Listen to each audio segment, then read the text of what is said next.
Hi guys, we're back again after the menacingly awesome finals for the underdogs we have seen yesterday. We are back for the top dogs again. You are here into the Nerd 3.0 and we are going to be having our first playoff of the day and we're going to be seeing one match. It's going to be IGN going against Crux Requiem in a best of 5 series. And of course, you're going to be noticing the delay onto the stream just a little bit, right? It's because Crux Requiem were taking a little bit of their time trying to have their players ready. So we did quite wait on a few minutes of that. So we have to delay just a little bit, but worry not, we are back again. So we'll be seeing them going against ICN in this best of 5 series. So I'm gonna be a caster for today, and alongside me it's gonna be Sarah, who's gonna be joining me with a stay tuned like that.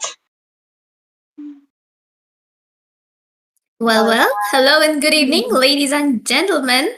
Because we're out here tonight between IGN and Crux Requiem, and we're kind of excited to witness their match because, as Debbie said, we did wait for Crux a little bit out there since they were just preparing up for the match, and they know it's going to be hard because IGN, they're at the top of their game, and they will definitely be looking to, take some revenge out on Crux Requiem out there. The revenge is always a what would I how that put it? It's always kind of a thing in war drums, right? Because we have never seen a team consistently winning because it's always a back and forth kind of situation. So most of the time it's mostly a 50-50 games. So even today, I feel like IZN can go toe to toe with Crux Requiem, and even with the teams that are in the lineup for Crux, they do have a way to try to beat out IZN again. And it's kind of funny to say that Crux Requiem have been so close to not making it to the playoffs, but in the end of the round robin, they were able to make it to, and they are the in the fourth place who are able to make it into that the playoffs. So this is definitely going to be one of an exciting match. They're gonna be showing us why they are here, why they are making it into the playoff. But IGN have been having a good win rate in this Nerd 3.0 so far. They have been falling off quite a bit into the previous seasons that we had,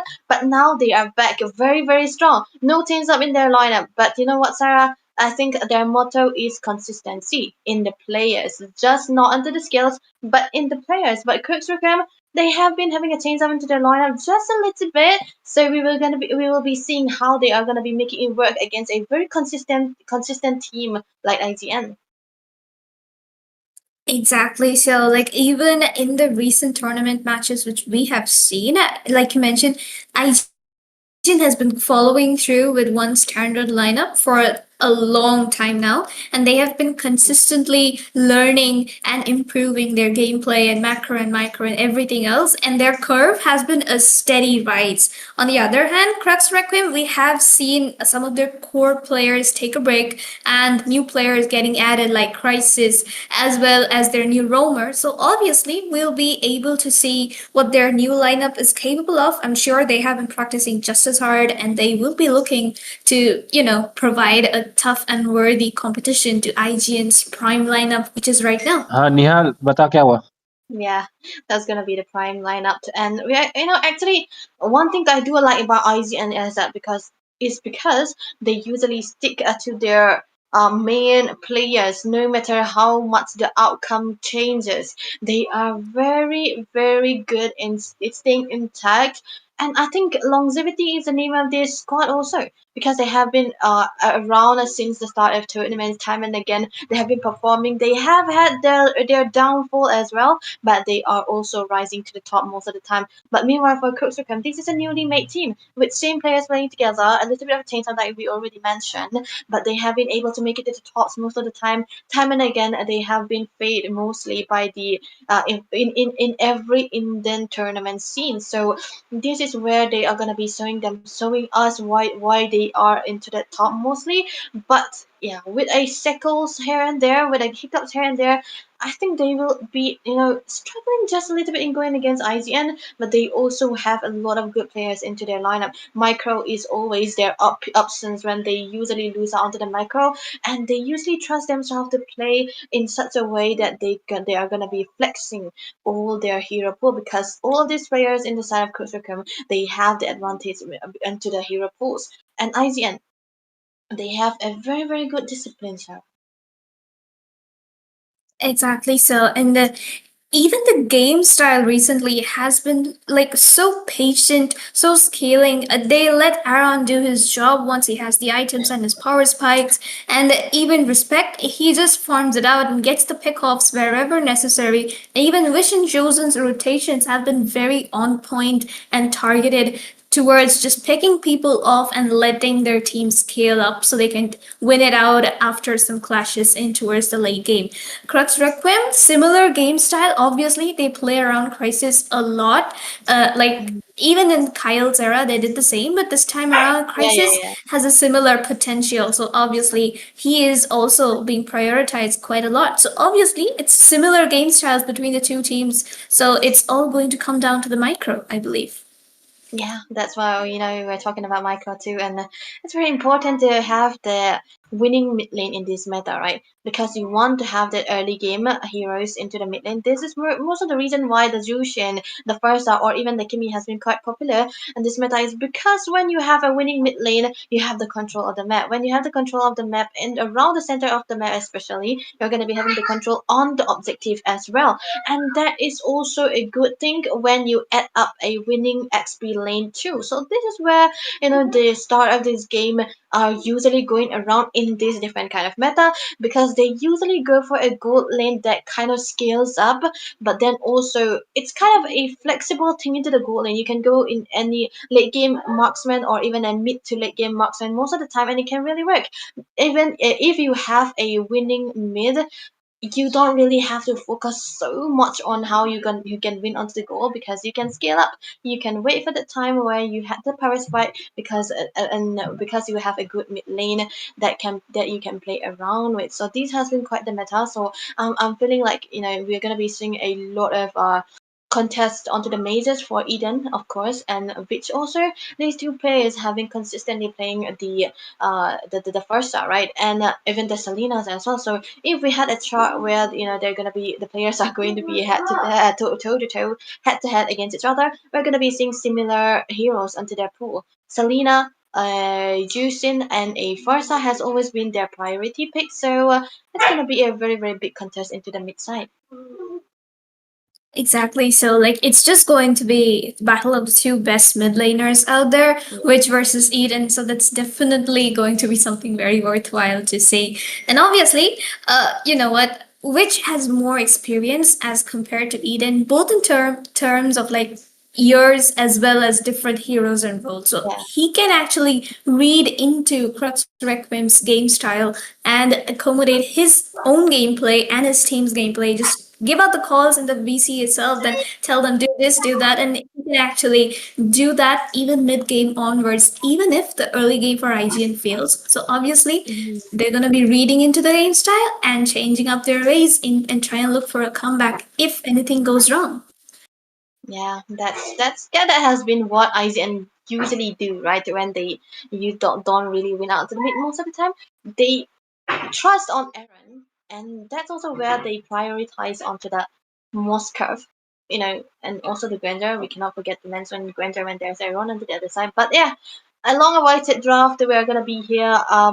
We're gonna be seeing the first game drafting happening here for Crux Requiem, who will be having the first pick, and Aizen, who will be having the second pick. So, what do you reckon they're gonna be banning away? Because Lancelot has always been a prior, but Crux Requiem has been very consistent on banning the Lancelot even when they are onto the first picks. Exactly so. And obviously, we've all been waiting for this moment for the draft to begin. And here we are. And obviously, Crux does have the first pick priority, and obviously, will be looking to ban out on a hero. They haven't banned anything yet, though, but I think that's just a little technical issue.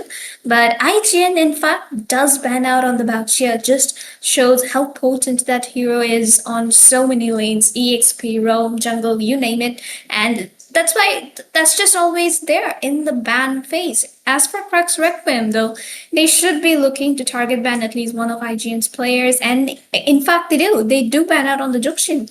IGN as well here. They can just go in for the Yisun ban, or maybe on towards the EXP, we got Kacha, or on towards any of the mid laners. Maybe just take out the Farsa from Eden.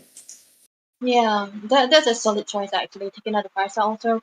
But they can also focus on the CC as well because the CC has been finding a lot of achievement all across the tournament so far. But yeah, they have to respect that one also. But if they can let go and try to counter it, because Aizen have a Muriel that always plays out the Arlot, so it can work well against the Arlot with the Arlot to go against the CC. So they can eventually even let go out of the Yep, CC exactly pool. so.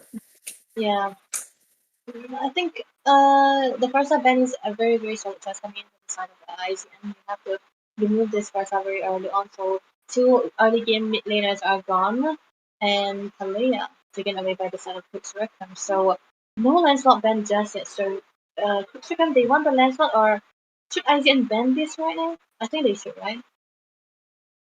Exactly, I do agree with you there. Like CC, Lancelot, Yisun all three are very priority bans in tournaments right now, and obviously they will be looking to take out at least one of those heroes so that even if CRX just picks up on one, they can actually try and get two other good picks right there. But Oh, IGN goes in for an Angela. That's something very new. But okay, yeah. we see what they're going in with there. I mean, you already ban away the Foxia, right? So banning away the Angela was, I don't know. I don't know.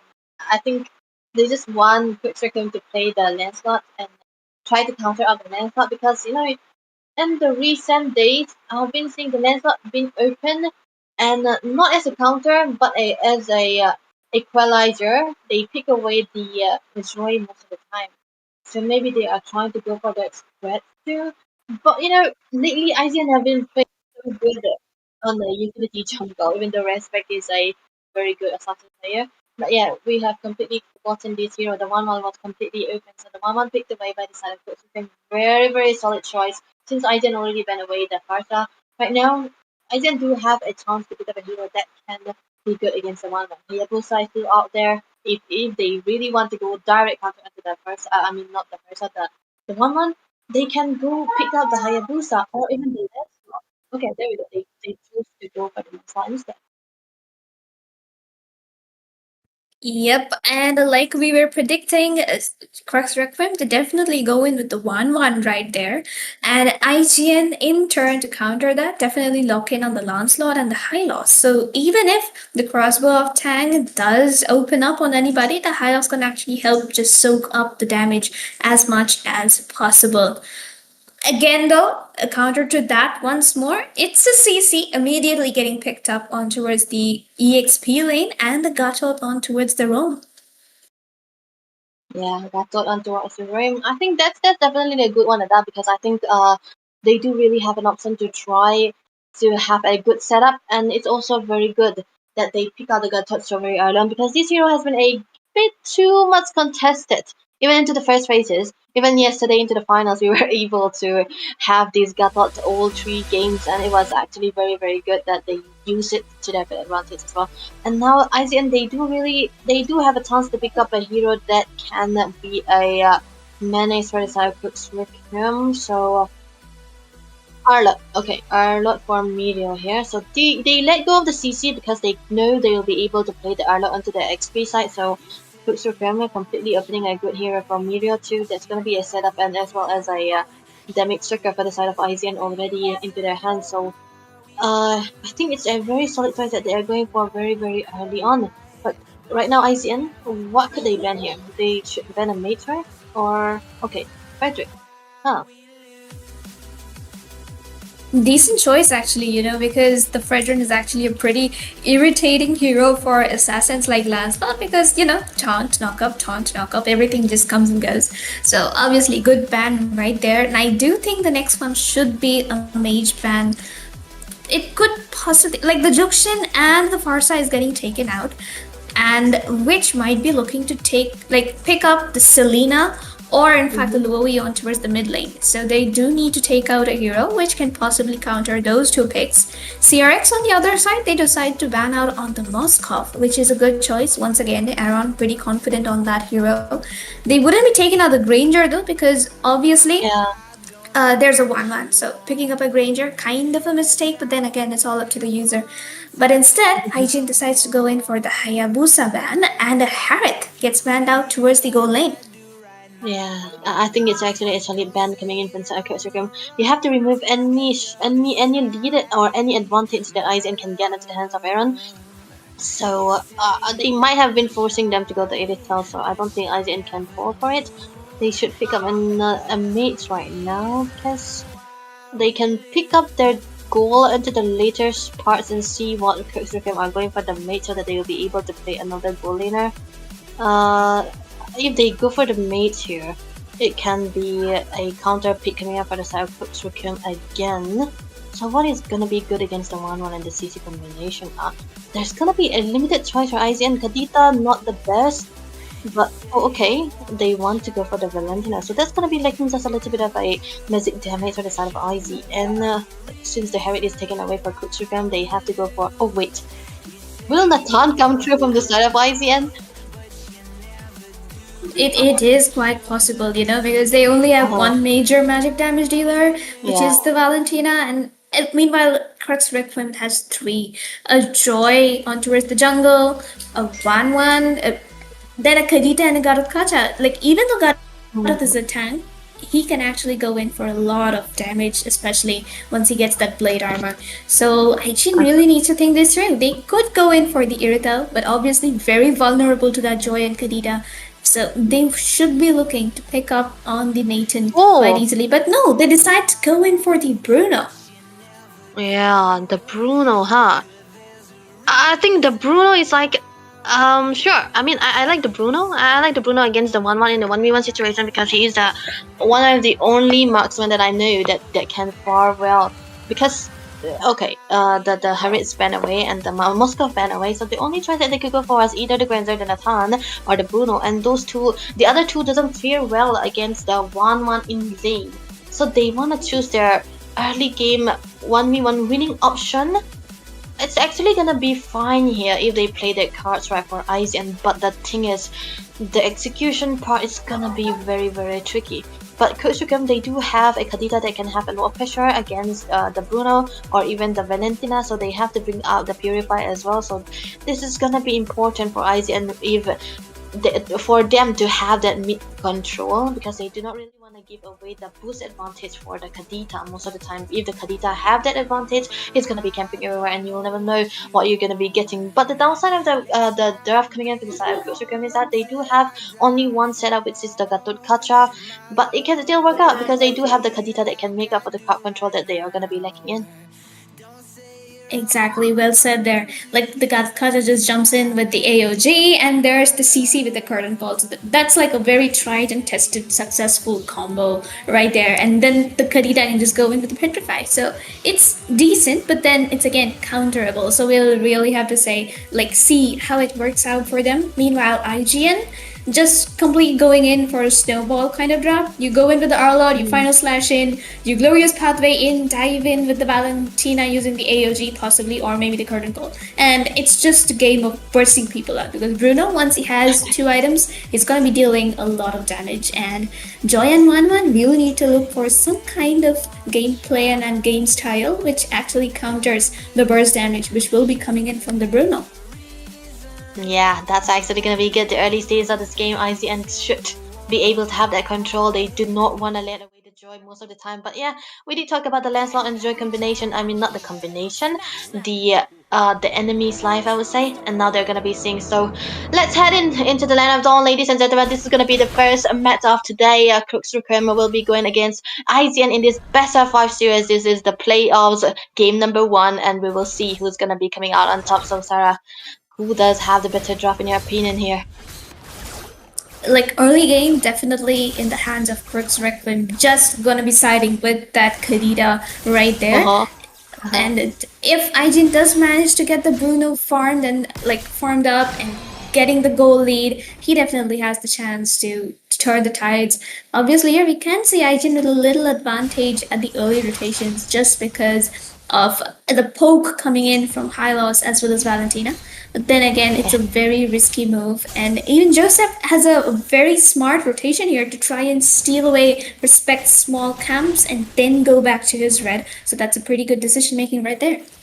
Yeah, very good decision making onto the both of the sides, I would say. But IGN right now, they are going to be having that little bit of a lead because of the clearance coming through for them as well. But onto the bottom lane as well, the goal and goal combination, the goal and goal 1v1 situation, the Bruno has to be really careful. They are not actually trading out onto their HPs, but they are just trying to farm up. This is the motor of the game's going to be who gets out of the lane first and who is able to join out onto the team fights most of the time and get those advantages as very early as the first turtle too. So that's definitely going to be one of an important factor here. But onto the top side though, one thing that is actually kind of weird is that IGN, they are focusing more onto their XP side, but it's also a good decision because they want to have that objective onto this turtle first and have that early game first game turtle and not give it to the Joy, because when the Joy gets that early game advantage, he's going to be unstoppable most of the time. That's definitely something IGN are knowing, and they are trying to answer to that as well. Look at the position coming through for both of these teams. They are trying to set up for this first turtle. Exactly, and look at that. Respect does get a little zoned out on towards the backside though, but the first blood will be taken away by Eden with that rough waves, and there comes the electrifying beats, and Mirio will be falling prey to 2 lives lost just before the first turtle in exchange for just the roamer of Crux Requiem, and this should be a very easy turtle secure for the side of CRQ. Yeah, that was actually amazing to see the setups coming through from Eden here. The Petrify combination, no, he does not have he does not really need the Petrify. But the rough waves that he was able to get a kill, that was important enough for them. 2 kills on the board, 1 kills for the side of IGN, but all into the favor of the side of Crux Requiem because they did secure onto that turtle as well. That's going to be giving them a comfortable lead. And what they fear, look at that. Oh, but Mirio does get an off-camp kill onto 27 right there, but rough waves once more. Eden takes away Rich's life right down in the mid lane with that Petrify right away. Yeah, Eden, the perfect combination. The Petrify was saved up for that. And he petrified 2 of the members of the side of IGN and getting a kill out of it as well. That was such an amazing feat that he was actually on. So, Akadita, 2 kills as early as 3 minutes of this game is definitely going to be something you have to do, but mid lane. Oh, there comes the final slash. Eden still does have the passive, and he is back to full HP right away. Good engage by Mirio right there, but then again, a little unfortunate that Valentina didn't have the burst so early. So obviously here, CRQ does need to look carefully for their farm towards the early phase, because Vanman, she needs her items to be online. But look at that, Joy going in with the electrifying beats, shows in a bit of a danger, gets the taunt, another rough waves right on point. Eden, man! What is this guy kicking on the mermaid? Getting 3 kills already off the board, and that's definitely going to be giving him a little bit of a strong mentality as well. He's going to be trying to get a perfect boost to try to farm and boost on. That's definitely a good setup into the mid side, and which I don't think he's able to do anything about it just yet because he does not have the position or the vision onto the mid side on the boosters as well. But look at Joseph trying to do something.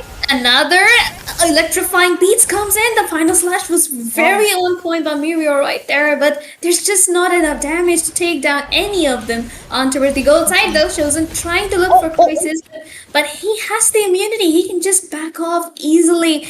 Aaron, though, really needs to look for the farm here because his team currently is at the back foot. Again, the Karita is trying to look for more. The rough waves have been used up, but Oh, now she's the one in oh, oh. danger. Will get taken down by the Phantom Execution. This time around, Team IGN at a comeback with the turtle. The rough waves Oh, coming in by the Valentina this see? time, but the curtain call lands onto two, and they will be looking to back off with the safe turtle secure in their favor.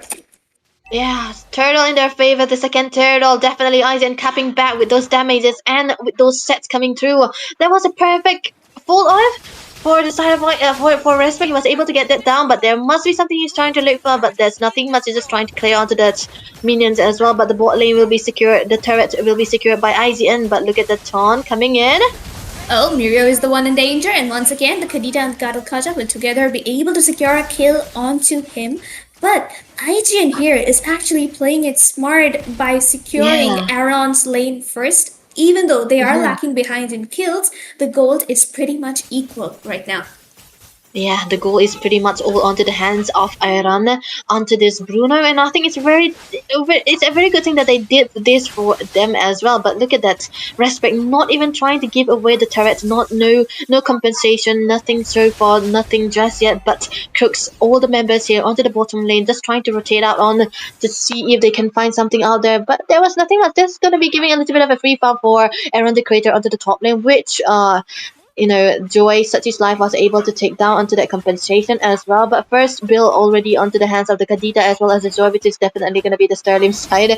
Yeah, he does really love to go for this first Bill and go for the Holy Crystal too, which is a very, very good damage dealing potential as well. But the CC already got in the War X, so he's going to be definitely hurting when he does try to join for the team fights. But the combination, the position coming through for the side of Crux Requiem is a very classy, I would say. It's also messy. They are sending Joseph alone, and they are the one trying to stay together and do the Empress here.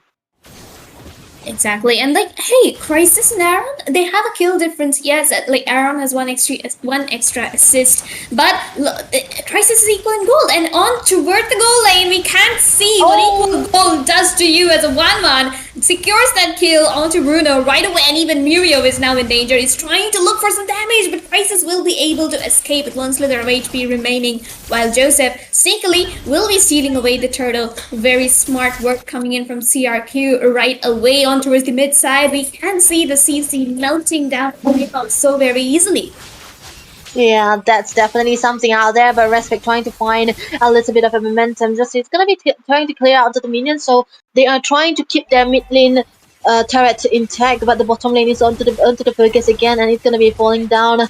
This is not something that you really want to do against a 1-1. You want your Bruno to have the space to farm so that he'll be the one getting all the damages done for you, and they have a lot of setup for the Bruno as well because into the mid lane side as well they have the Valentina. But hey, look at Respect though. Oh, look at the final slash coming in and baits the vengeance out of 27 right there. The glorious company gets used up defensively, and now the mid lane tower is very vulnerable for the side of IGN, and they definitely look for a way to get Aaron some gold up. But okay, there we have a technical pause. Yeah, that was a little bit of a setup coming in by the side of Crux Requiem, but IZN did have a reply to that, right? Because this team, they are so very disciplined. Even when they are pushed on forced to their very end game, they have this mental stability in them where they do not really give away. They do not really go for an unnecessary engage or unnecessary punishment where they trade their life for those of the opponents most of the time, and they are doing that the way they are supposed to be doing. Even if they lose out the turrets, they are trying so hard to not give away the other turrets so that they will be able to have a space to play around with. So if it was any other option that they are making, any other kind of plays that they are making, they could have lose out a lot of turrets right now because of the way Crux Requiem are playing. They are split. They have four members staying together. They have the Joy doing all the split pushes, and they completely left the Joy, and they did not give the other four members anything, any objective. So this is the way the IGN usually goes and into a play where they are actually behind on when they usually lose onto the mid side. So yeah, the discipline is definitely on par here, but they have to wait a long, long time for Bruno to scale up so that they'll be having that little bit of damage that they are requiring here. Yep, you're actually right about that. And the fact that right now the goal difference, it is actually in favor of CRQ because like the moment CRQ was starting to dominate, IGN read into their game style and gave Aaron a little bit of a lead on towards his lane. But then again, we can see that CRQ read it back into IGN's game style and they definitely tried to, come back for it. Hmm. He can actually come back for it because the Bruno, when they have a wind of nature, I think it's actually gonna be easy to counter the 1-1 into the later part, and you can stay away, try to hit it from afar.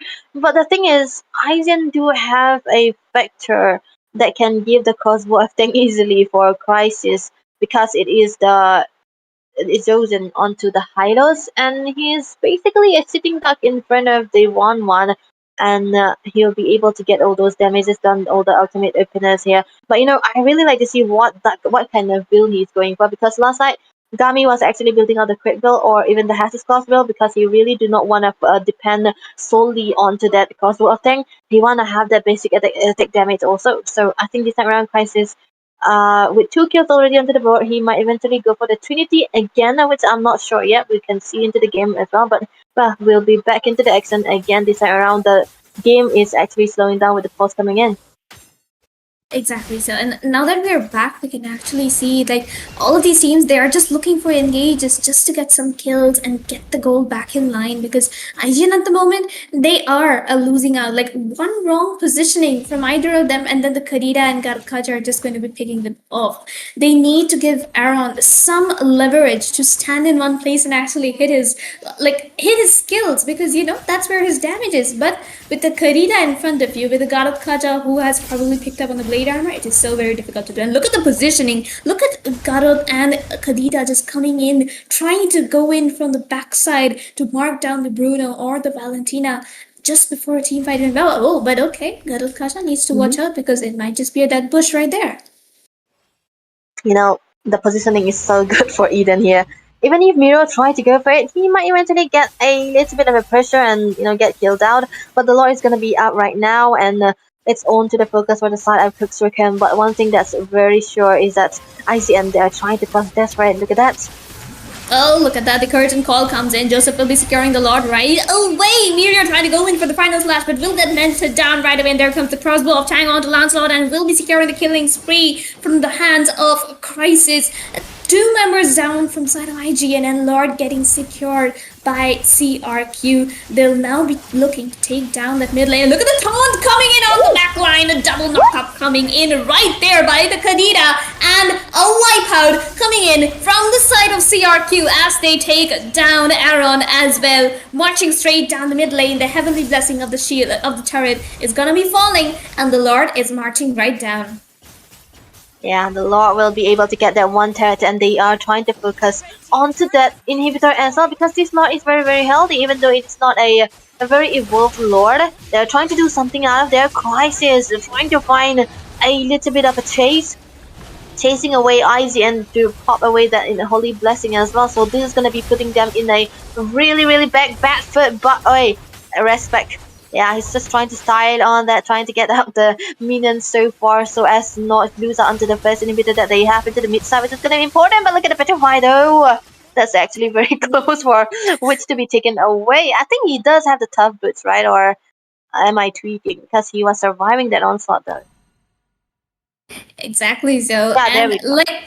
the Karita, she's just so good at those petrifies. Like you go in with a Karita, you try and use the petrify, and your mage and enemy goal later, they're just gonna be backing off. Like it's a kind of fear Karita players generally give to their opponents. So obviously that seems to be working out so well for CRQ right here. And 1-1, if you notice, almost full build, just building on towards that malefic gun. And the Bruno, on the other hand, still needs 2 more items. So obviously they're going to be lacking in terms of damage, which is exactly what they need for IGN right now. Like Mirio, Josen, they might be able to frontline as much as possible, but the damage, that's still not online for the hands of IGN. Yeah, I think right now, Eden, what are you doing? Okay, that was a close call right there.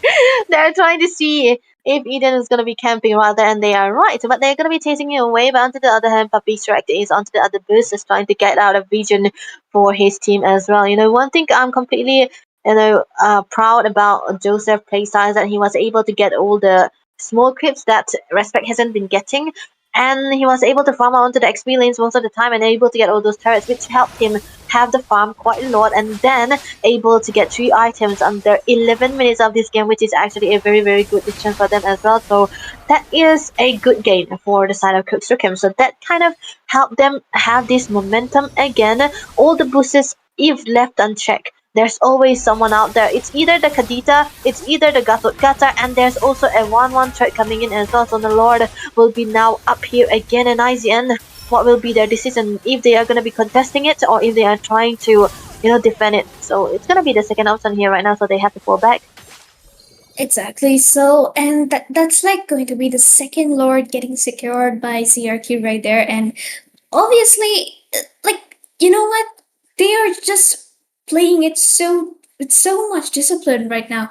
And they aren't just going out, they aren't providing any vision, they're sinking out the waves. It's just perfection right now coming in from the hands of CRQ. While IGN, they're simply looking for scraps to pick up. They are looking for the farm and kills they need, but they're just unable to find it. This time around, in fact, the Lord is an advanced one, and obviously we'll be looking to take down at least 2 inhibitors with this one, unless IGN pulls off a miracle.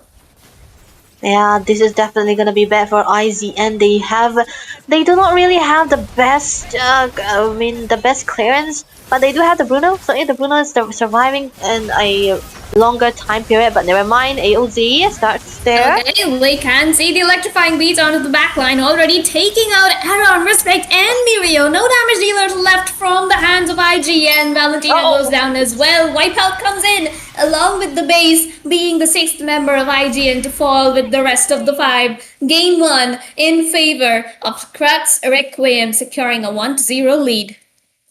1-0 lead as early as under 50 minutes of this game. Definitely a good one at that. IGN wasn't able to find the good footing here. Okay, this is Muriel. This is Muriel on one of his main heroes.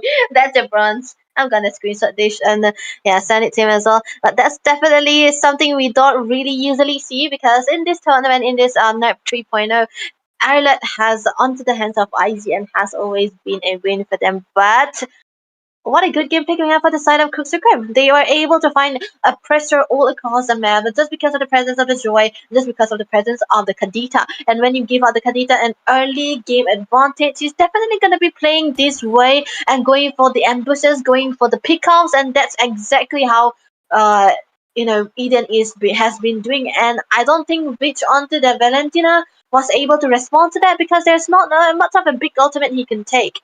It's either the rough waves or at the AOZ. But if you get the AOZ, there's no follow-up that can come through from your team. And if you go for the rough waves, there's no combination that can help you have the damages as well. So it was kind of a bummer that the Valentina couldn't work out, but it was also a good draft coming in from the side of Crux Requiem that help them, force a bit to go for the Valentina into the mid side.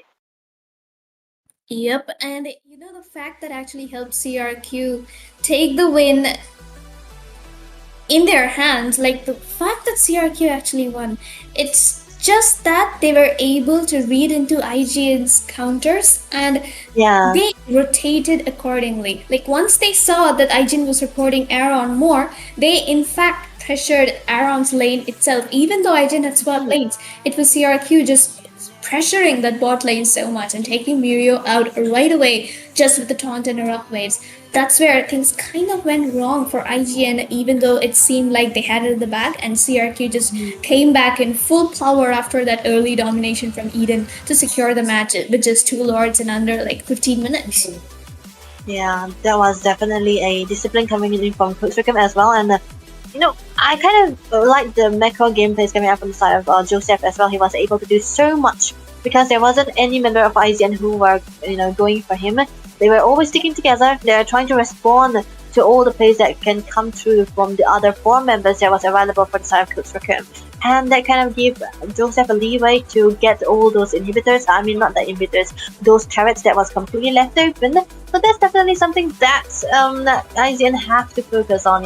Try to see some macro gameplays and see and read out what Crux Requiem can actually do. But it's also onto the hands of the mid lane most of the time. The clear coming in with the Gata and the Kadita combination was actually already good. And yeah, like you mentioned, the start onto the hands of Eden was perfect. It was something you really want to have on the Kadita, and when you already have that, even with one shutdown, you already have those whole map under control.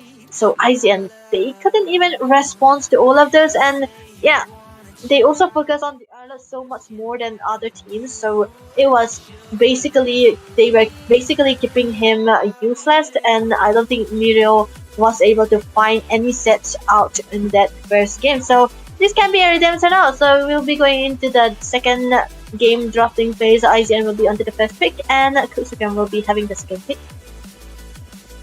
Exactly. And you know what? Like, once there's a Kadita, your early game is just ruined. Like, in one word, it's the short word should be ruined. Like, she goes in, she kills you, she comes out, she has so much early farm that once she actually gets her items, you can't even try and counter her because you don't have any damager items yourself to actually match what she is doing. And that's exactly what CRQ did in the first game. So this time around, IGN really needs to strategize properly on what they are going to pick and ban. Obviously, the draft was fine. It's just a matter of a little micro where Eden just won out in towards the early game and IGN couldn't keep up with that. So this time around, we'll have to see what they have in mind. Yeah, this is what they're gonna be banning out IGN. Removing the Fredrin and the Hayabusa. I'm not used to this kind of ban, Sarah. I mean, to be honest. Fredrin ban into the first place is something we do not usually see. The Baxia is really there. Fredrin ban, 3 jungle bans from IGN. So they are doing what they wanna do again. Focus on one person and get out the rest. Try to counteract the rest. And I think I remember them doing the jungle ban against Johan as well. And I think it worked really well for them because they were able to get the win too. So Crux Requiem, they are the one banning away the 1-1 this time around because they are to the second pick, which is understandable, and the Jushin taken away again. So will they let go of the Lancelot again because they already have known that they can play the Zoe against the Lancelot?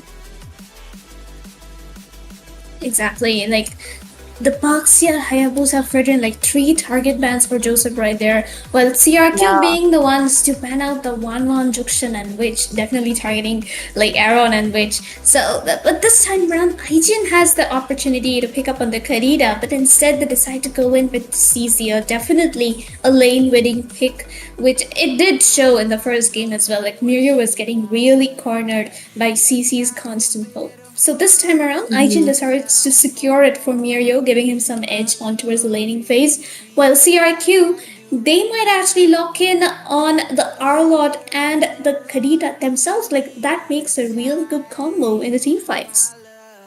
Yeah, Arlott Kadita. I mean, first pick Kadita is a rare sight in Nerd 3.0. But if Eden can make it work that much, he can also pick it out in the first place. But okay, the Kalea was completely open. Wow, it reminds me of Kimmy, man, because he loved the Kadita. I mean, Kalea. Okay, there we go. They really want to use the Kalea and the Kadita combination. 2 pieces out there into the hands of Crux Requiem. But okay, Gatot into the hands of IGN. But most of the time, if Gatot is like being picked away for IGN, it usually goes into the roam. So Jordan might be the one onto the Gatot as well, but it's still, I mean, yeah, okay, it's always gonna be Jordan onto the Gatot, of course, because the CC is already out there. And Respect still sticking with the Lancelot here because I like the Lancelot into the jungle this time around. So Crux Requiem, will they go for the Joy here again or prioritize another hero for themselves? Exactly. Like, CRQ, they can definitely go in for a Moskov on towards the goal lane. They can lock in on a Herod, maybe just to get some kind of magic damage in their hands, maybe a Nathan, or they can try and secure the Arlott for the EXP. That's like 3 heavy crowd control heroes right in the bag for you. So that's obviously a choice here. But instead, they decide to Oh, go in for the Uranus just to kite that CZ and force her to like get a little back and then come back in. Go in back and forth kind of thing. So that's something very interesting right here. yeah. I think I like the Uranus here just because it can really be that damage circle and just walk in and walk out without getting any harm done.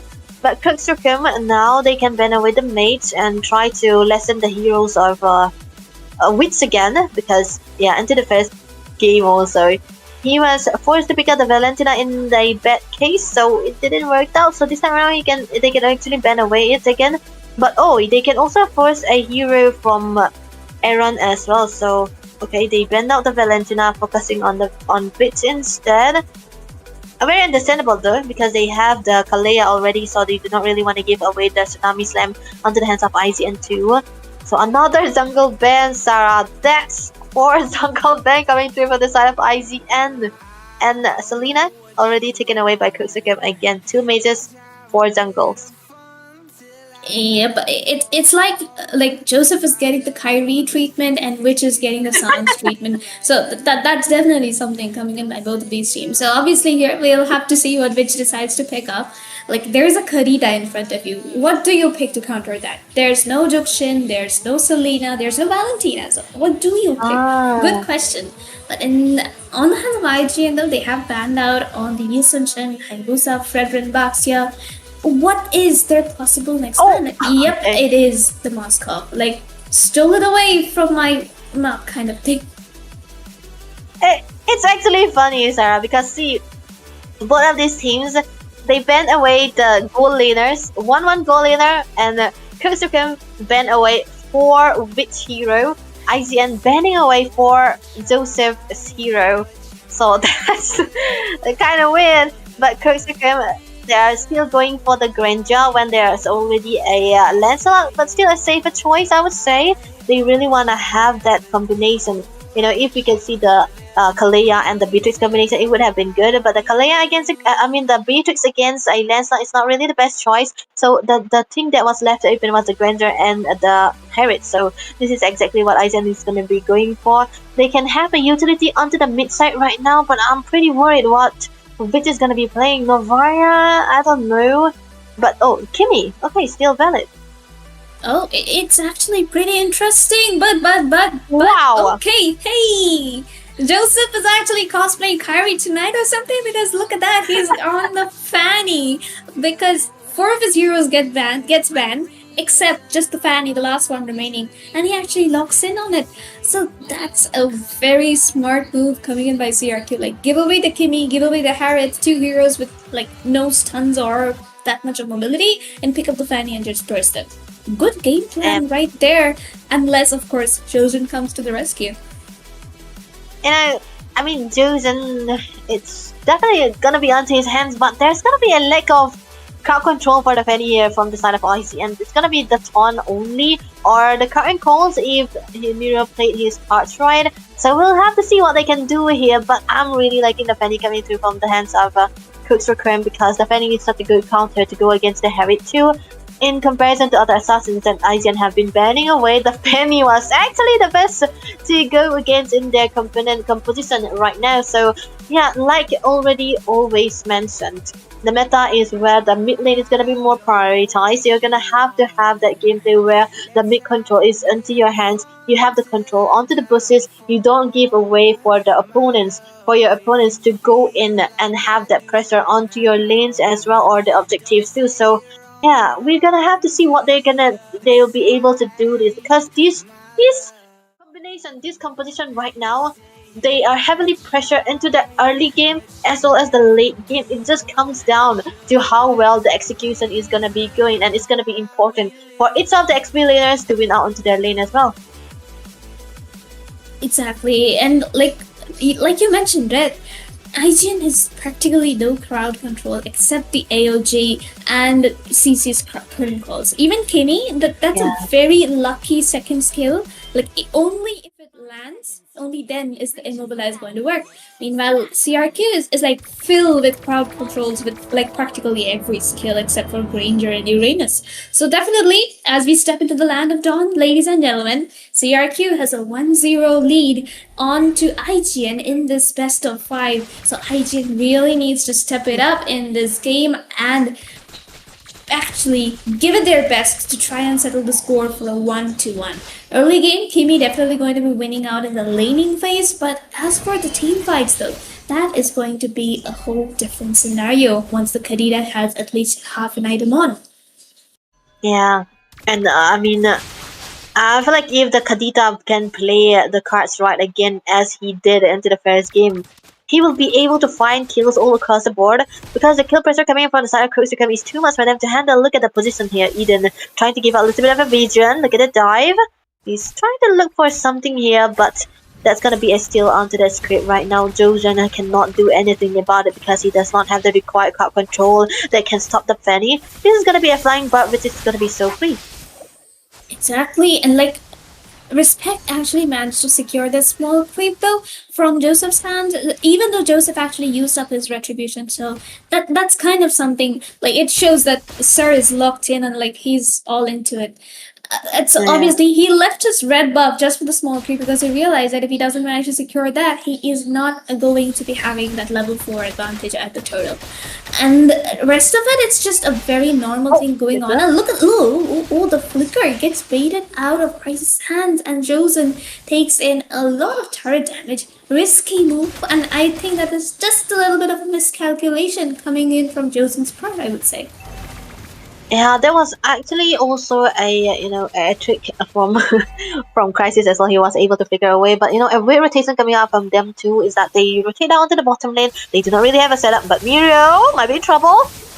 Oh, look at that. Muriel actually gets caught out, but the two-man stun comes in from IGN and the takedown 27 as well. 1-for-1 trade, and even Papi Shrek has been forced to recall with very low HP remaining. Joseph, though, has the cables. Maybe try to look for a possible steal. He doesn't. Kadita tries to look in for something with his first kill, but obviously will be backing off as much as possible because obviously no risks going to be taken by Crux right now. Yeah, that's gonna be a level lead onto the hands of Sati's life again onto the Fanny, but that's the pressure is not really yet there for the Fanny. But look at Respect though trying to dive in. Oh, look at that. Another Kyrie right on the board with those dashes, and he definitely managed to find Granger as well as Papi Shrek right on the mid lane. Oh, the comes in onto Fanny right on point this time from Shozen, and Mirio will be securing one kill right on the scoreboard in his lane. Yeah, 4-1 is the score, and it's definitely a goalie into the hands of IGN right now, which is, they will be able to catch up. But one gets onto the crisis, onto this Granger is definitely going to be giving the Harriet a little bit of a leeway. He'll be able to farm out quite in a close pace and have that goal lead onto his hands, and which he definitely does. That's an amazing one. At that Crisis right now might eventually be in trouble getting sandwiched, but there's nothing that IGN will be doing right now. No overstaying, just trying to have a little bit of a tease out here and there. So Crux Requiem, they do know that they have to protect their goal line as of now, so this is exactly what they are doing. No build so far just yet, but when Aaron the creator gets the Holy Crystal, that's definitely going to be the start of the rampant coming in. But Josen right now trying to give a little bit of a vision. Even Puppy Shrek is right there. They do not know Eden is there in the boost right there. Sarah. Oh, look at that. Eden is already on the gameplay. Like, we kind of missed that. The Petrified. And Aaron didn't have his Purified. It was just on a 5-second cooldown. Definitely using that to his leverage here. Eden just trying to salvage whatever his team has left despite a little bit of an early disadvantage and secures that kill onto Aaron right away. And now the turtle should be an easy pick off for Crux, but no, Team IGN and get the revenge kill right on the Eden on towards the mid lane. And there comes the Tsunami Slam onto the hospital, which will be securing the turtle, and Joseph will be missing the retribution, but he will secure the kill onto Respect, and which Despite Witch's skill set just following him right into that bush, he actually manages to survive, but the AOG lands right into Christ's face and he will get taken down. Free turret for the hands of IGN. Yeah, the turret is gonna be taken down to the bottom lane, but McHenry will be able to find something out of here onto the mid side. He doesn't really care. He's just trying to focus on this turret, and yeah, Aizen knows that as well. But look at Mirio, cutting calls, trying to get something, but he definitely don't really want to go in just yet. He doesn't have the damage from the teams right now. But look at that, Pappy Shrek. Oh, there comes a little bit of a taunt from the Kacha onto 27, but he is still able to soak up as much of damage as possible. And look at Joseph. Joseph just chasing respect. There comes the cut drone. Does get the damage, but it's just not enough to take the Lancelot down. 100%. Oh, but the double Aaron. Calm down, sir. You cannot just walk in. You can't just walk in like that. Like, oh my god. But look at that. Another tsunami slam onto Josen. Right under the turret. Manages to soak up the damage. Uranus is the one who taking the damage right now. But obviously, both the teams just gonna back off. Yeah, they have to back off. But look at the position from Eden, man. He's just trying to find Eren again. I think the main target, the prime target for him is going to be Eren, and he does know that Eren does not have the purify, but Mekinryu again trying to set something out there is going to be in trouble, but not so much. But if you look into the goal lead, it is actually going to be into the hands of Eren on the Herod right now, because Crisis got taken down 2 times in a row. That's definitely not going to be the best choice. He doesn't have the Sky Piercer just yet, but Stormshot into the hands of Herod already. That's definitely going to be giving him a little bit of damage he's trying to look for. But he's gonna be needing 2 more items that can give him the power spike. But right now, Eden trying to find something into the backlines most of the time. But the pawn, okay. Bro, bot lane, Joseph of can kill off to respect. What the hell? What? Okay, wow, another tsunami slam on Kacha right there. And Eden will be finding the. Oh, no. Joseph manages to escape with 1 HP, but the Fanny is here. Gets the mega kill, onto which Eden gets taken down by Mirio. Double kill onto Aaron, while Crisis finds Josen with the Death Sonata right on towards the back line. Mirio gets knocked out right here. Papi Shrek just getting those taunts, getting those tons right on point. And Mirio being the sole survivor, trying to defend that tier 2. What a play coming in by Joseph on towards the bot lane. I would say that was definitely something that IGN have to focus on. This Fanny is able to pay the micro and able to slow down on Respect. Already 2-level lead. That's definitely going to be the worst case scenario for Respect right now. Trying to find something. But the turtle is going to be taken down by Crisis. It's going to be catching up to the gold that Aaron the Creator already have. But damn, Joseph was able to do so much more. But look at the taunt. Oh, Witch is in danger. Dodges the rough waves by barely 1 HP and will try to back off, but the curtain call is right on point, and Eden will be vulnerable enough to get taken down by Harriet right then and there. Both of these teams not stopping at getting the kills right then and there, but somehow or the other, CRQ seems to be finding those pickoffs that they so desperately need, and also the neutral objectives like the towers. They do have a 2-tower lead on the map right now. Yeah, 2-tower lead is definitely something out there for Crux Requiem. They have always been consistent in finding those turrets most of the time, but Puppy Shrek? Wow, what the helly? Because, okay, please, that is such a good explanation of why you need to have the Purify at the perfect time, but Josen gets taken down again. Just 1 stun, 1 burst of the rough waves, and Josen, even a God Kacha gets taken down. Obviously here we can see what CRQ is capable of. They are just leaving no space whatsoever for the side of IGN, pressuring 2 lanes at once. 4-on-1 lane, Joseph on the other, just running away with his cables. Yeah, he's just, oh my goodness, I don't know. This game is definitely so objective-minded for the side of Crux Requiem. They do have a ways to go in, like a Respect. Look at the pressure. Oh my god. This is like difficult to watch at this point because wow, the damage coming. Oh, but the AOG is right on point though. Chosen with the good engage along with Aaron right there. Then again, not enough burst potential onto Aaron just yet to take down any of them. And Crisis had to just flicker out of that situation. And we can see that IGN, they're trying to hold on, they're trying to do what is possible, but it's just not working as well as they had expected. Yeah, it's not really the best here because now I think there's a lot of pressure coming in from Satish Live again going against Miro, but there's gonna be a little bit of a tease. He's gonna be trying to look for something else out there, but yeah, that's gonna be the stop of the 1v1 situation here. Jules, oh, never mind, look at that. Yep, definitely a Tsunami Slam coming in right on point though. And here, 27 will try to get marked down a bit, but the Death Sonata's damage coming in from the backline is just too much for Witch and Aaron to handle.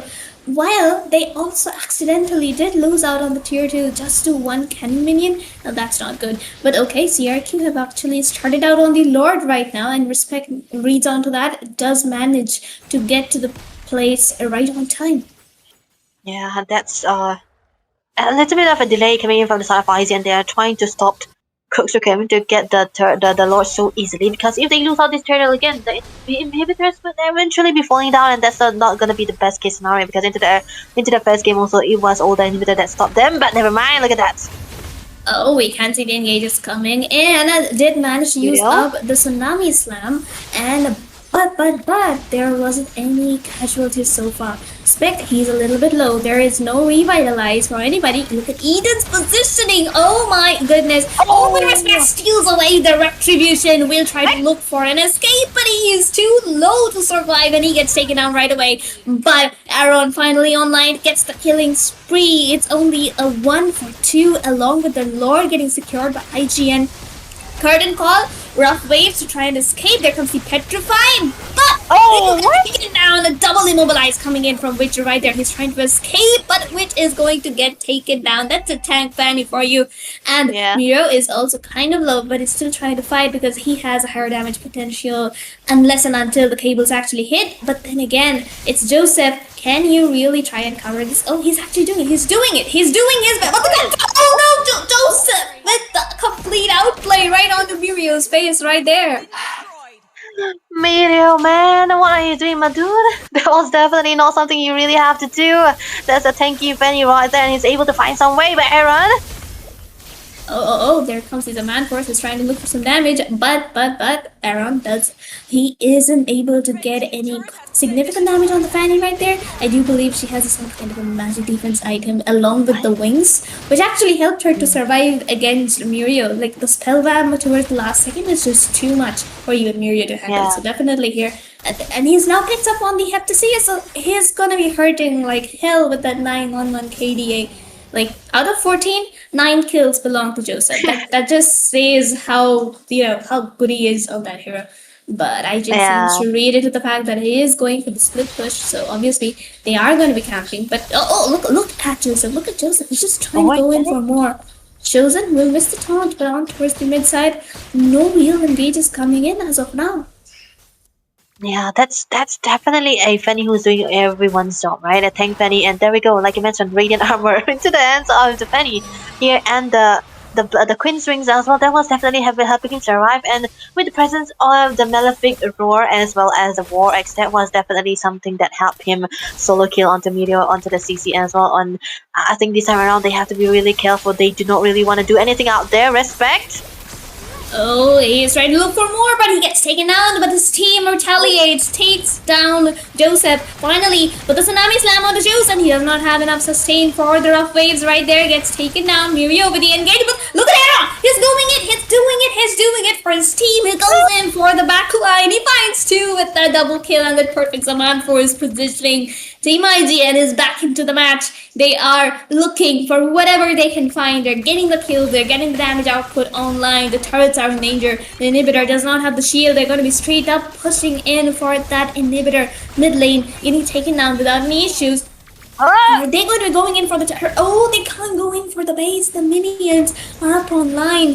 Shrek trying to look for Mirio though, and he has to escape. But Joseph is trying to do everything he possibly can. But he's just going to be backing off. Spider-Man, man. That was a Spider-Man without the blue buff, by the way.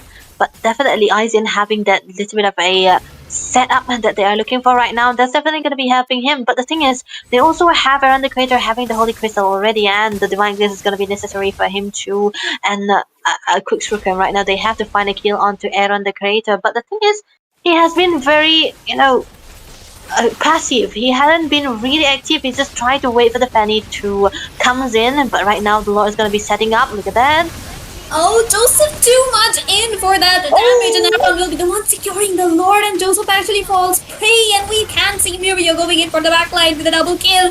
Lappy Shrek, not enough. CC right there. Yep. Yes, the triple kill monster for Aaron right away, and the only survivor being the Uranus, and Mirio secures an actual maniac in game number Hey. 2, showing up for that CC, showing up for IGN, completely just taking everybody down with just his first kill. And IGN a little over ambitious here, I think, but then again, you are sustaining as much as possible. So okay, good job. You got the base. You settled the score for a 1-2-1.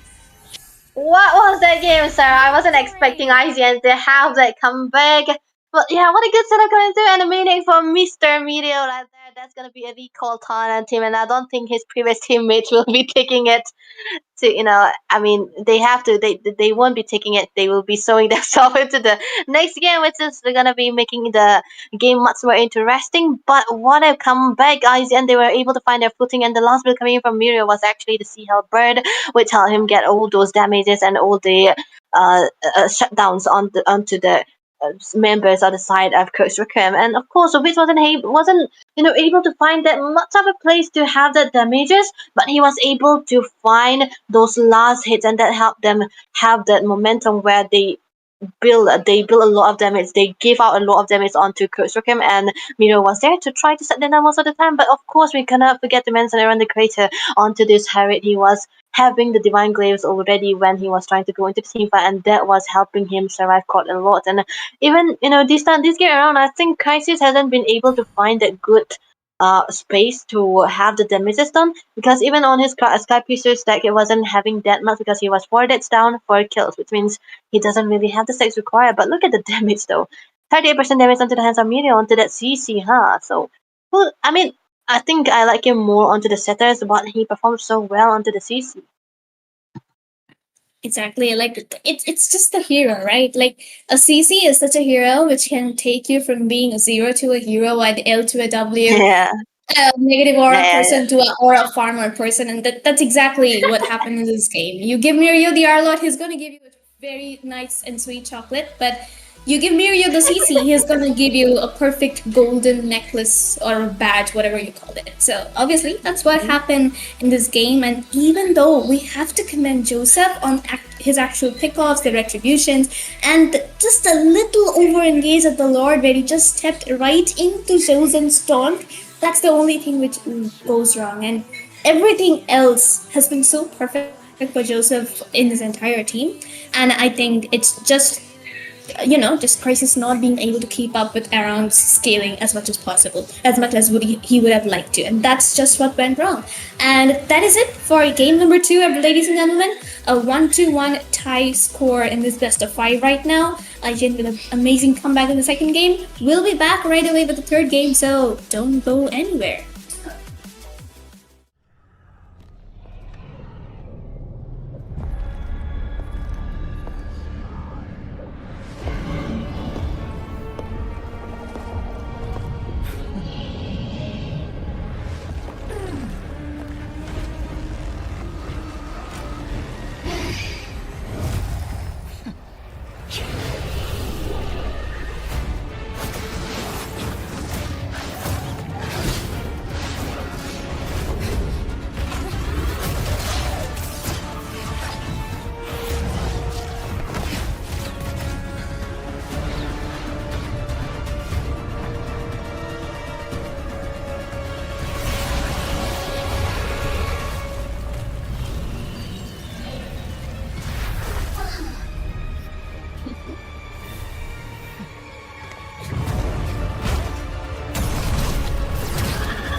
Welcome back, ladies and gentlemen, to, of course, Northeast Underdog Tournament 3.0. And right now, we're at the playoff stage, and we've just witnessed two games between, of course, between two of the top four teams, IGN and Crux Requiem.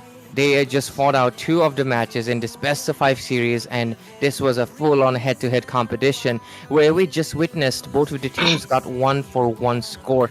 Not to mention, Mirio was able to score a mania, getting a real highlight for himself. And with it, ladies and gentlemen, we should be diving into the draft any second, and we're going to be witnessing, there we go, the draft phase. We go in game number 3. It's going to be settling a score. Whoever gets the 2-1 will be closer to the victory than the other one. Let's see who's it going to be. Crux Requiem or IGN. Anyways, into the casting desk. Right now, it's no longer Sarah. Sorry to disappoint you. Of course, it's going to be myself, Ray. And joining me is, of course, back again, Debbie. So, welcome back, Debbie. It's going to be me and you, our duo, right? Should I turn up my British accent? Nah, I'm not going to do that. Don't worry. Let's go. Do it. Go fight. Nah. What's heavier, Ray? You're supposed to stay. No, you're not supposed to support me. No way. Like that. You know what? I think you can use it, but you cannot use it as well. But still, it's gonna be okay because right now, what's gonna be okay is the Crux Requiem taking away which hero again. Because into the second game, he was sat down quite low. They removed 4 of his heroes, pick out 1, so it's basically 5 denied onto the mid lane. So he might basically get the same treatment again this time around. Crux Requiem. They have banned away the Zushin. Oh, that's your favorite hero, by the way, and they have banned away the Farsa too. That's gonna be mine, I would say. But another one of your favorites is gonna be banned away again. So, Ray, this is gonna be a bad treatment done by Crux Requiem against Witch too. They're beefing with me, man. They're banning my favorite heroes, man. But yeah, to be fair, Witch also likes them. Witch is based. Witch got a good taste. But that's what comes with good taste, man. Your taste gets banned out. People don't want you to have it. But anyways, with it, the last ban going to be coming in from the hands of IGN, of course. And I'm curious to see what is going to be happening. I was able to catch the second game. I was not able to catch the first one. I don't really need a recap because, of course, it can't be. Yeah, I did see the Angela ban on the first game as well. I don't know why the Angela bans are coming in, but hey, maybe. maybe. To be fair, they have someone called Papi Shrek, okay? So someone with name Papi, he can pick up the Papi. Definitely. So no surprises there, but with it, a lot of heroes open, but the one that's going to be picked up, if the fish is banned out, the other fish and obviously the turtle is open, and the tortoise is the one getting picked up from the hands of Crux Requiem. Is it going to be a roam or a jungle? Debbie, say it quick. I think you can go into the jungle, but it depends on what IGN is gonna be picking, not right? Quick enough. Huh? Not quick enough. Okay, man. So it would have been like a rapid fire, right? Baxian jungle, Baxian roam, huh? Okay. I'll go for a jungle, man. Yeah. Good job. But there come we go. Sao Zhen getting his Gatot Kacha. People love Gatot Kacha, man, but I can't blame him. It feels epic when you can land an ultimate on 4 people. I have done it once, and it made me win a tournament too. So, local tournament, man. We did not get much. I spent more money traveling there. I spent more money traveling to the tournament than I got in the prize pool, man. It's still a win, man. A win is a win. Yeah, but anyways, that's a different topic. We could go there. When I was used to be an esports player, I get every team in India. But just like Zozo, can't be one-man show, man. That need the 4 people to be the same equal as me, but they're not. But yeah, enough of that. But with it, IGN gets one of their signature picks, which is the Moskov. Okay. They really did not prioritize onto the maze, knowing the fact that Crux Requiem loves banning away the mazes. So right now, IGN they wanna have a hero for Aaron and play around Aaron against So this is definitely what their strategy is going to be like. But right now, Crux Requiem, they pick away the Kimi, and this is what they usually, the style of their draft is. They have they prioritize onto Eden's hero first into the first phase, and ban away Witch's hero for the second part. So this is definitely what they're going to be sticking to. But 27 going for the Lampu, and Glue coming in from the side of IGN. Glue is a really good hero to go against those tanky utilities jungle. Yep. Okay, this time around, Meteor will be picking up the Glue. He can make it work because he used to be a Glue one trick with. I have seen a lot of one tricks, man. He definitely this time around is gonna be true. But jungle ban coming in from the side of IGN, they ban away the Hayabusa, which is very necessary. What's up with glue and one tricks? I mean, unless you're a Glue monster. I that day I saw glue with 8,000 matches. How do you play Oh, 8,000 what? matches of glue? Genuinely, like there are some heroes that I understand 8,000 matches because they're so fun to play. Like Zushin, I would play 60,000 if I had the time to play. But then there are heroes like glue. What do you do Glue. for 8,000 games, homie? Like 8,000 games of glue. That sounds Alive. beyond me. So yeah, that's just man. I'm rapid firing all the different topics tonight. But yeah, this is just the draft phase. Just trying to make it engaging, I guess. Just trying to blurt out Yeah, some topics make because it feel. man, I'm gonna be honest with you. Draft is a little bit boring if you can't see the players. It's nice when you can see the players and their reaction. Are they locked in? Are they laughing? Oh, Are they yeah, smiling? yeah. Are they browsing What their they have in Instagram mind. reels? 27. That's a reference. I'm thinking he's going to the Instagram reels under the side when he already picked his hero. So that's definitely gonna be something out there. But Crux Requiem still sticking to I the do that. War I do Mages. that. Multitasking for the win. I mean, my draft is done. Why should I? W Android. Yeah, W Android for sure. Debbie, look at it. I have an invisible button. See, it passes through. So cool, right? Okay. But anyways, let's Alright. making an under appearance. Alright. To no one's surprise, this guy is basically. We are back into Lancelot meta, man, and I'm not fatigued by him.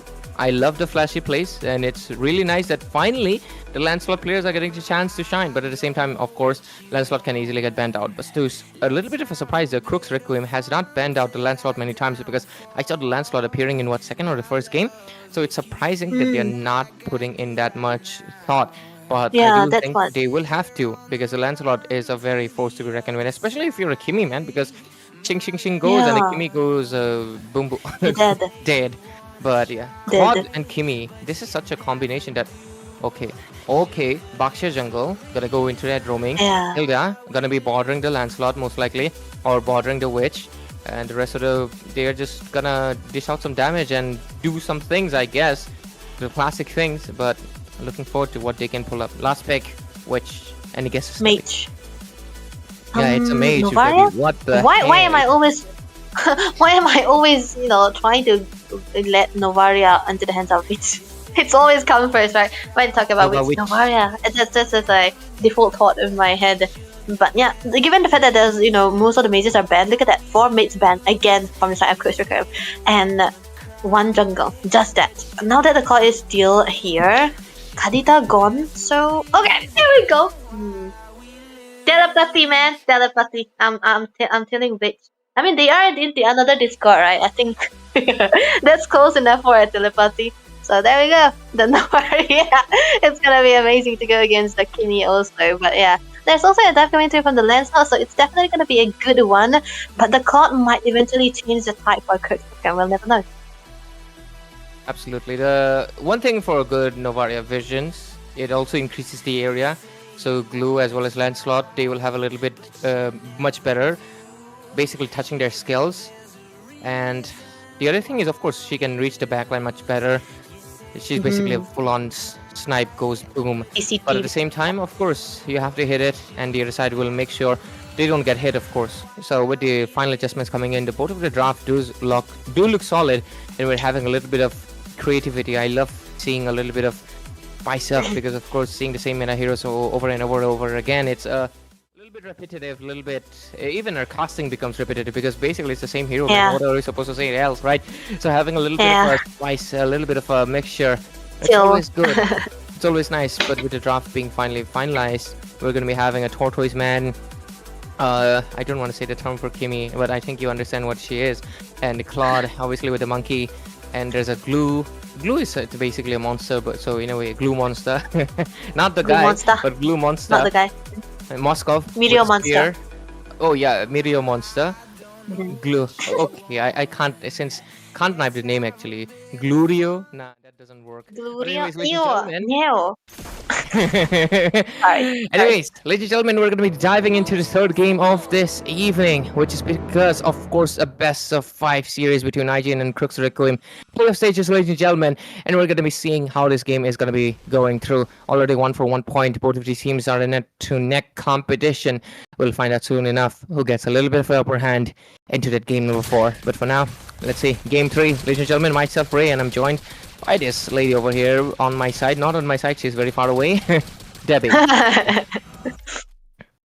Definitely a good game we're going to be starting to see right now. But, you know, Victor's going to be drawn away from the level 2 and he's not going to be getting the level 2. The pressure coming in from Eden as well as Puppy Shrek is definitely going to be a good one at that. But Miri onto the top lane trying to find something against 27. Not sure what it's going to be a dead lane still. But Puppy Shrek onto the Hilda is fairly active because this guy is a new addition for Crux Requiem and he has been only playing the Angela and the Kalea and the Gatot Kaca and never the Hilda yet. So this is going to be a first hero for him and the tournament so far, so we can see how he can do with it because he's been active all across the map. But we look at the rotation to the top lane though. Meanwhile, Cook's going into the top lane and IGN are focusing onto the bottom lane, so that's gonna be a mirror of a rotation coming out from the jungle, so there's not gonna be a trade just yet, but the first turtle is definitely gonna be onto the focus for both of these teams. Absolutely. One thing that Baksha, this is an interesting choice, you know, Debbie. Most of the time, the tanky junglers, they have a stronger retribution. It's a fact that not like some people know, some don't. The other thing is that Lancelot is an amazing stealer. He can, Yes, you might not Stealer, suspect, he comes in and just takes out your objective like anything. So I think this is a very close 50-50 call, not to mention such as Life, which is basically Joseph and Respect. Both of them have good retributions. So I think it's going to be interesting who gets this first hurdle. It's not going to create much impact, but it will create a separate moment. But look at that, Lancelot is trying to come in, transfer pulse into the other side. A lot of damage being dished out. People are just coming a little bit of a mess, but the retribution falls into hands of just Life, and he will be a one to getting it. And with it, First Blood will be taken down by Poppy Shrek, and Sojan will also get taken down. Look at the pressure they're putting into Mirio, but it's a glue. He's going to be able to survive just enough to go back. But 2-4-0 right now, Crux Requiem already that early lead into their hands, and it might just set up a precedent that might be, but to be fair, it's still early. Under 2 minutes, it's not much. IGN can make a comeback any second. You know, the thing about Respect is that he doesn't really usually win the retribution when it goes 50-50. Again, I mean, onto the left side, it might eventually have a chance, but look at Puppy Shrek. He's definitely been a nuisance. But McInerney, who's basically 27, will be trying to get something with the Bravest Fighter, but nothing much just yet because this isn't a warrior we're talking about. So he does have a lot of mobility, I would say, to escape from all of those onslaught that can come through from the side of Crux. So he has to be a little bit safe at Crisis, knowing the fact that it might be in potential gender. Oh, AOG! What? Damn, Sojan going all in, like is he saying like Crisis, like screw you, man? Screw you in man. particular, because that's crazy. AOG on one single guy who can escape. Yeah. That is just like, I feel like it's not an action, it's a statement, like screw you, man. Statement. Screw you, I'm gonna out you no matter what. But Puppy Shrek, look at him though, he's trying to do something out here. But it's a Hilda, man. Slippery slope. She's gonna run away. One of the most slippery heroes right now into the game. To be fair, actually, Crux Requiem has a lot of slippery heroes. Like you have the Claude, who's really hard to catch. You have, of course, the Hilda, who's hard to catch. Kimi, not exactly. Not so much. Not so much. Even a Baksha is actually hard to catch because once he becomes a tire, the only way to stop him is to get in front of the tire and get rolled over, man. But I would not suggest it. Look at the items though, Debbie. Yeah, definitely first items already into the hands of both of these marksmen, and it's basically a 50-50. They are just together here at this point, just trying to farm nothing much, but the first build onto the hands of Eden is actually the Sky Piece and no going one just yet. He's just trying to focus onto those kills, but look at that. Oh, without the engages coming in, Traction Pulse was first used, but all 4-5 Oh, members together. ASOD comes in as well, but obviously no commitment just yet. But the Turtle's second one is obviously going to go into the hands of Such Is Life as well. And with it, the side of Crux Requiem just putting in so much pressure. Sojan is going to be able to go back, but it's going to be all good. But with that, look at the mid pressure coming in as well. The bottom one looks like the side of Crux Requiem. Oh, they're still going to go in. Sojan taken down very low, but he's still in the fight, but he doesn't want to recall just yet. But I would suggest him to go back, because look at the Hilda trying to come in. Godot Karnacha comes in with the unbreakable taunt. This is out some damage, and that's why Sojan, you need to recall on time, man. Yes, your team needs you, but not as much. You can't really give them what you need when you're dead. I think Sojan have to get back to the base a little bit faster, or else his opponent will send him back like that. Yeah, shortcut. Yeah, shortcut. That's definitely it. But this time around, I think Jojen has been having a little bit of a mishap and a little bit of a stumble upon the start of this game, and he hasn't been able to heal from that. And that's definitely going to be costing a little bit of a time for the side of Ice, and he have to have his cards right and get those momentums going on for him, because into the second game, onto that Gato, I have been able to find a lot of stuns, a lot of crowd control, AOZs landing on the perfect timing, a lot of sets coming in. That's definitely it. But Blazing Duet will be used onto the bottom lane from Crisis to help him clear out this minion to try to save out this turret, and they'll be able to get the top lane turret here again into the hands of McKinney. This is what the playstyle of Crux Requiem looks like. They just try to get the win all across the board, trying to get those turrets and send one person down to defend the other, and they are eventually drafting for that as well. And that's definitely going to be giving IGN a little bit of a back foot, but they have to have a comeback onto the mid lane. But so they will be actually missing, but it's going to be cleared out by Josen, so that's actually fine. It's not going to be good, but at least the last turtle already coming into the game. Damn, this is a very fast-paced game, but so far Such Is Life has secured 2 of the turtles, 4 kills, so basically that's a 6-pointer against none from the hands of IGN. And with it, it's not looking good. Okay, they're trying to pressure into the purple buff as well, and they're going to be able to get it. If that pulse comes in, Immune would be used out, but look at the pressure that's coming in from Eden. A lot of damage being dished out, but with it, they're going to be able to get this turtle, last one into the hands, and basically they have a massive 5k goal lead under 7 minutes. A statement to be made by, of course, Crux Requiem that they really want this third game to make sure they get the 2-4-1 and maybe even score their fourth game as well, because of course the momentum looks like it's really favoring Crux Requiem again, despite obviously minor setback that they face right now. It's looking pretty good. IGN, what are they gonna be doing? Because look at them, they're losing the macro, top and bottom, both of the turrets are down. They're losing all of their neutral objectives. How do they make a comeback? Is it by just relying on and the creator? So far, it's all 0-0-0, right? Yeah, I mean, that is definitely going to be good here. So 4k gold that he have onto the table, that's definitely going to be helping him. But that's 1k behind the Crisis, so it's not really the best. But, the thing is, Lancelot who is actually behind, oh, never mind, look at that. Okay, Sojan getting a lot of poke, but he this time would be surviving with that 1 HP clutch escape with that AOG. But still, that's an ultimate wasted, and he's forced to go back into the base. 8 minutes into the game, Lord's going to be coming in 50 seconds, and I think it's going to be another into the hot point of 0-0. Looks like Undercrater wants to dish out some damage, but doesn't have enough gold to do it. That's the problem, right? That's the problem when you do not have the early game advantage and you are going to be losing away over your turrets and your lane get freezed upon. And the fact that Respect is so behind against Joseph is definitely not helping them a lot. But Joseph under the backlines, he's all alone, no AOZ. Doesn't have the AOG and he's getting taken down. Skypierce's stack is going to come in clutch, and Eden will get his first 10 stacks into it. Traction Pulse, but Aaron will be dashing out of there. 5-0, a massive 7,000 goal lead into the hands of Crux Requiem. Quite a passive game coming in from IGN. I think they're just waiting. To be fair, that's the issue with Novaria. It's a very utility-oriented mage. She cannot really create much of an impact other than providing some vision and obviously poking each other out. But other than that, what can she provide to the team? Nothing. Because of that, when the mid lane is passive, you have to play the passive game unless your EXP is able to do or something. Which Glue is also falls into that utility category. Yes, he can try to go back into the back line with the split, try to get someone, but it's not enough either. And because of that, uncontested 4th neutral objective, and that's the Lord. And with it, IGN is playing the patient game. They'll have to wait for Aaron to come online and do something. Until then, they're just trying to stall and just trying to defend the turrets, and it looks like we're in for a long game. if IGN wants to win, or we might be in a short one if Crux gets this really fast. Yeah, that's also a possibility because Touch Life, they have a very, very comfortable lead onto the A level and XPs, and they are trying to focus onto the mid lane. The stun though, Jojen. Oh, the traction pulse. Despite the AOG he did try to come in, the damage is a little bit too much. He will get taken down, and with it 6-0, IGN is trying to maintain discipline because you can clearly see Aaron and Witch hasn't been taken down, but the rest of the members have. Oh, okay. How is Mirio zero death as well? Frontliner, not I frontlining? mean, KDA player. I'm joking. I'm joking. I'm joking, man. But yeah, the thing is, there's a lot of engage coming in. Look at that.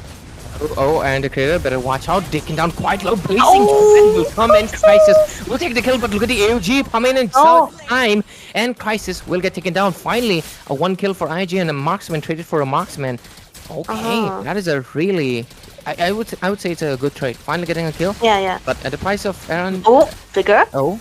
Do they want to go in? Mirio finally coming into action. Most likely wants to get into Eden. This is not a lot of damage, but Respect will get taken down. And Mirio doing so much, but he's not able to take down Eden just yet. And right now, he's the one getting poked in. The Blood Wings will pop in, and Mirio, unfortunately, will not be able to take down. It's going to be Eden who actually responds back, take him down. And with it, 30 Skypiercer stacks. Eden is stacking up. And who's going to be taking him down? The only one who can do it is Respect, but with a 0-3-1 KDA, it's not looking good. So the next one, Aaron. Really, yeah. I mean, the fact that Aaron just got into the one just right now is definitely not worth it. But that's a lot of damage onto Eden as well. A perfect extra recall, but there wasn't a follow-up damage that can come through. So that's like you mentioned, the downside of Navaria is gonna be needing all those items to be able to hit the Star Shatter and get that damage going on. But the thing is, Vit's only gotten the glowing one yet, and that's definitely not gonna be helping. And 3D built up by Aaron, but nothing much. But Respect though, trying to get his blue buff. Engage coming in already, but it doesn't really look like they would commit to anything. But yeah, looking at the builds, both of the marksmen have the Trinity done, but the Claude has the advantage. Crisis will get that Winter Crown, and with it, he's going to be able to do that freeze combo with the Blazing Duet. So that is an advantage that he has over right now Aaron. Aaron is trying to build a little bit more damage because, of course, he needs the damage to really take down the side of Crux Requiem. But he will need that Wind of Nature if he really wants to survive that Blazing Duet that will be coming in. Or even the Lapu Lapu is a threat to him because he can come into the backline, Debbie. Yeah, that's the problem, right? And this Lapu Lapu is already so ahead. He's not gonna be falling down very easily. And the fact that IGN has been a team that does not really take those risks, it kind of comes to a disadvantage, right? Because if they don't take risks, they don't have the rewards, and this is where their momentum, the discipline, kind of breaks apart by Crux. But look at that engage. What? And disengage. Full on disengage. They just go back. They don't want to commit. They just want to wait. They just want to wait, man. They are waiting for Aaron to be full build so they can go without any danger. But those such as Life want to go in, just, I guess, take a little bit of damage to the face. But I think he might be a little bit too deep in because there's no one else beside Poppy Shrek. And he is not a healer, homie. And he'll get taken down. But to be fair... I mean, yeah. Him getting taken down was not a huge loss, but I feel like that is 100% avoidable. He did it voluntarily. He did it voluntarily. That's what Joseph do, man, when he's on the utility. It's kind of weird because I have seen him do that on the Brethren as well in a winning game, but never mind, and they get those recalls. Oh, look at the damage, but then obviously the Astral Recall coming in. It is connected to multiple people, but this is a successful Lord defense that comes in. But Aaron, you better watch out. The damage from Eden might be a little bit too much, but into the backline, look at that. The news on the top of, obviously, the Lapu Lapu trying to take him down, but Mirio is not going to be able to succeed. Instead, he's going to be able to take it down. The SOD doesn't really connect into anyone. Poppy Shack trying to go in for the God of Raja, but look at the Blazing Duet comes into the backline. That Winter Crown takes down a triple kill for Crisis, but not a maniac, but Eden will be the one taking the kill. And with it, looks like they're going to be storming into the base. 13 minutes, it's almost 14 minutes into the game. And with it, the side of Crux Requiem will score a 2-4-1 against IGN as IGN are kind of pushed back against the walls as they're going to be figuring out how to win the game number 4, or else Crux Requiem takes the playoff pointers and stay on that upper brackets. But that was Crux Requiem with the statement. showing full well of their full potential, how they're going to be playing this game very, very good. And that was the power of, the flexibility into those jungle, into those hero pool that you have, because you can't really ban away Joseph Assassins and get away with it because he's going to be building up the utility too. So the Baxia completely letting go. I mean, completely let go by IGN. He used it to their full potential in the early game. The early game was so good. He was able to play well, having 3 level lead against Respect, who is a Lancelot and an assassin. That's definitely not the best case scenario for IGN. They are building in the fact that they want to play for Aaron. So why not play for Aaron? They haven't been able to do that. They have been, I mean, I would say Joseph have been overstaying quite a lot and trying to have a set for himself most of the time. Definitely not onto the best person.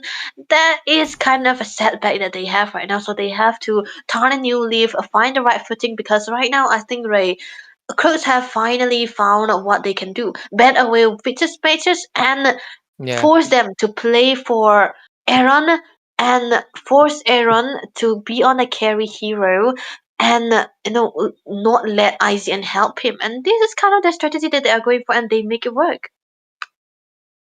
I just think the next game is gonna be the Farsa Kadeta and Zushin back again. The first 3 priority bans, and with it, we'll just see that Witch. I mean, it's not exactly Witch's fault, but more so these are the main mid lane mages in the meta right now. And Yeah. with how the meta is going, the XP lane and the mid lane carries the game for the jungler and especially the marksman to have the space to farm up. So it's not happening mainly because Witch does not get his. It's not about hero pool, honestly. It's that Yeah, true, this true. mate, this obviously this meta right now is controlled by 3 mages, and those 3 Yeah. mages already. I think Witch Yeah. will have to either. I'm not sure if I've ever seen him play Kimi. I think He does. He I think he does. can play. I think he can Yeah. play. So he would have to. I think the side of IGN, if they want to win, they will have to prioritize a mid lane that can give them a little bit of space, give some space and some lane dominance, lane pressure against the side of Crux Requiem, so that Aaron can breathe and Aaron can farm a little bit better. And that's the only way I do think they can do something about it. And of course, Yeah. they gotta get the CC as well. So right now, IGN are kind of caught in a pickle. What do they really do? Because it's pretty clear that Witch's heroes are getting taken out, so they have to give Witch the proper pool. I mean the thumbnails, like, look at it, man. These are the 3 guys, literally the photos. Which needs to put the pressure Yeah, in Aaron. to make sure Aaron gets, of course, the space he needs, and Mirio can go into the back line to do his own thing. I love the fact that these 3 are put in here. But yeah, True. It's actually cinematic. What do you want to say about the other side though? I mean, of course, I mean, Eden. they are doing good. They are doing good. So nothing to say about them. They continue what they're doing, Okay. and they can. I think they can win this out if they. What really needs to be done is right now IGN has to change their strategy. They tried to play for Aaron this time around by making Witch on the Yeah. backseat, but that's not gonna work. It's not gonna work with the Novaria. So anyways, ladies and gentlemen, with the 4th game into the play, we might be in for a last match, and we might see a little bit of an upset, but it's all okay. They're gonna go into the lower brackets, right? It's gonna be all good. They're still in the competition. After all, it's a playoff, double elimination. But with it, let's see. IGN first pick this time around. They can prioritize something for Witch. They can give him something that can really have the advantage, but they run into another issue. DC is gonna be gone if they do that. So they're basically in a pickle. Do they prioritize Mirio so he can give them space? Do they prioritize Witch, who's hero pool, as well Yeah. as the fact that Mage pool, not hero pool, Mage pool is getting taken Mage out so pool, heavily. yeah. So what do they do? What do they commit to? It's gonna be hard. Anyways, that's it for my side, Liu. Okay, man. Okay, I see what you did there. Okay, Crux Requiem. Oh, first ban 1-1. Okay, they do not really want to give away the Iron 1-1. I think they did that into the first game also, so that's definitely. I mean, second game, yeah. That's definitely gonna be good here. Baxia can I go. think they'll get 1 because since 1-1 is banned out, they'll Yeah. get 1 mage, and I think IGN should Oh, but the thing is, the last time Crux Requiem banned away 1-1 and 4 mages, Vich was on the Gimme, and they were able to find win. I think that can actually work here again. Yeah. But Gimme was also most of a forced pick because it was a most of the mages were banned. Definitely not the biggest choice. So even Valentina didn't work for a bit. So the CC ban, okay, right now Crux Requiem, they are onto the red side, so they definitely would not go for the mages ban. Instead, IGN Yeah, will be the they're one changing it going up. for I it. forgot IGN Yeah, is yeah. first, yeah. Yeah, IGN can. They always ban the Fredrin. You know, these two teams are kind of weird, I would say. They don't really go for the meta bans which we are usually comfortable on. They go for each other's ban, right? They go That's how for it's their supposed own to kind be. of composition, yeah, and they go for the opponents. They wanna see what the opponent can go for. There's no Yeah. Blendstop bans. There's no Yisensin bans. Yisensin is completely ignored. No one wants to play that hero. I'm sorry, man. Nobody wants the Korean admiral anymore. What is going Yeah, on? no But yeah, more Oppa guy. mainly is of course they have preset draft obviously setups. They have their own counters. They have decided to what to go for, and obviously this is how like these teams work. These are literally True, these two are true. basically top four. IGN is second and Crux Requiem is fourth in the top four. So obviously these two teams have the knowledge and everything to really study each other. They know each other at this point. They have played the whole tournament. They've played multiple tournaments together. So of course, I mean, they both are carrying a legacy as well, and they both know each other, right? They both have been in each other as well. But yeah, I mean, in teams, not in like other way. But IGN first pick coming in. What is it going to be? They have the Kadita open to themselves. The CC is not going to be an option. They have the Granger for if they want Aaron to give it, but I don't think that's going to be the option either. Yushinshin and Lancelot Leia? is left out open. So what do they Oh, go for? Boxia. They decide to go for Boxia. Either it goes into hands of Respect or it goes into hands of Zoshin. Either way, this is a good pick, not a bad one, because it's going to be eliminating out any support role like a Kalia or a Mathilda that could come in, diminishing their values as much as possible. So Crux Requiem, their response is going to be more interesting because right now they have the... Okay, Lancelot. There we go. Lancelot. There we go. They also have the Kadita. Kadita, Lancelot, or Phoveus, right? Oh, I mean, Phoveus, the yeah. Phoveus, yeah, okay. The Phoveus can come through here, but 27 hasn't been actively playing the Phoveus. He rather go for the Uranus or the CCs, but the CCs banned, the Uranus is still out there, but the Uranus is early on against the Baksa is not going to be the best, but oh, Moskov. Okay, they want to secure Crisis Hero very early on. You know, in this Nerd 3.0 so far, the first pick Moskovs haven't been having a good win rate. It's better if they go for the last picks Moskov, but I think they know what they are doing here right now. Picking away two of the damage dealers so very early on, that might be a possible counter. Okay, Lapu Lapu, Meteor Espresso. I think someone is, he's gonna be able to get this done, I think, because this is a Lapu Lapu we are talking about.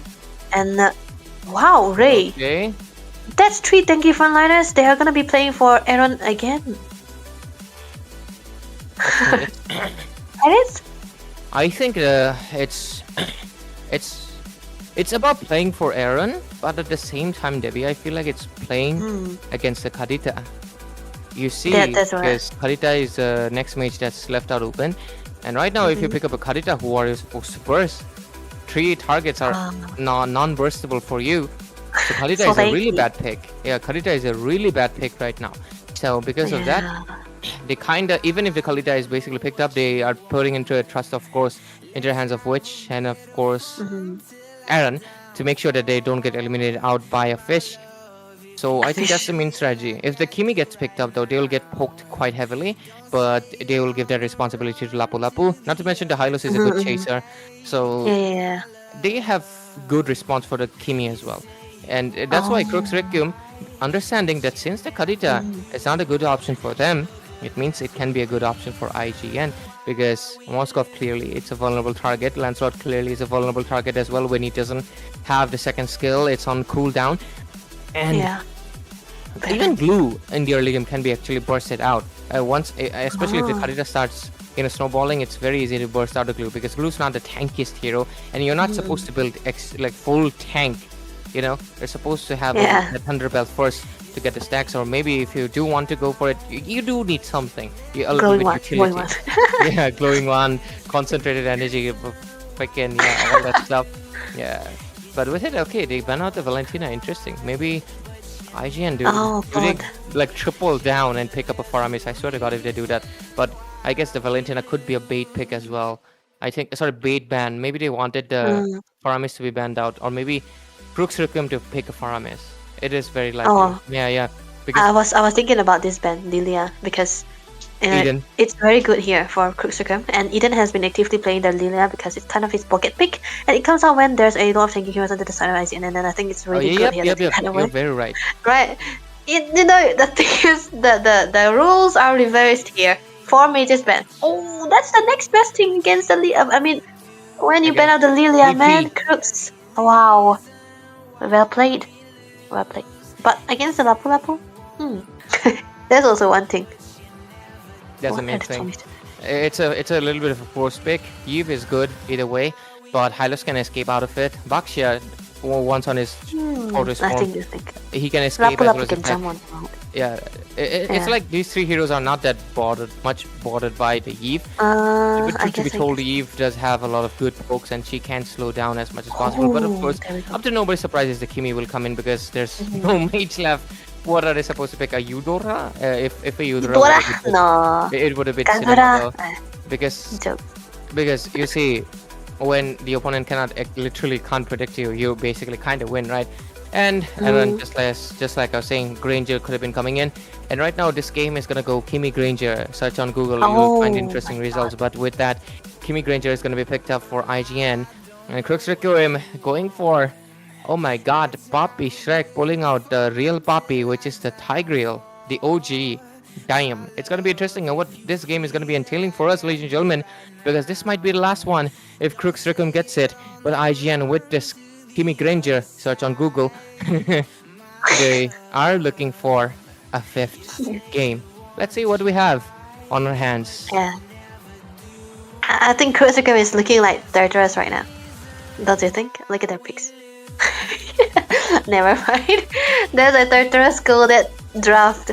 But we'll have to see because that's a lot of card control and a kill pressure coming in.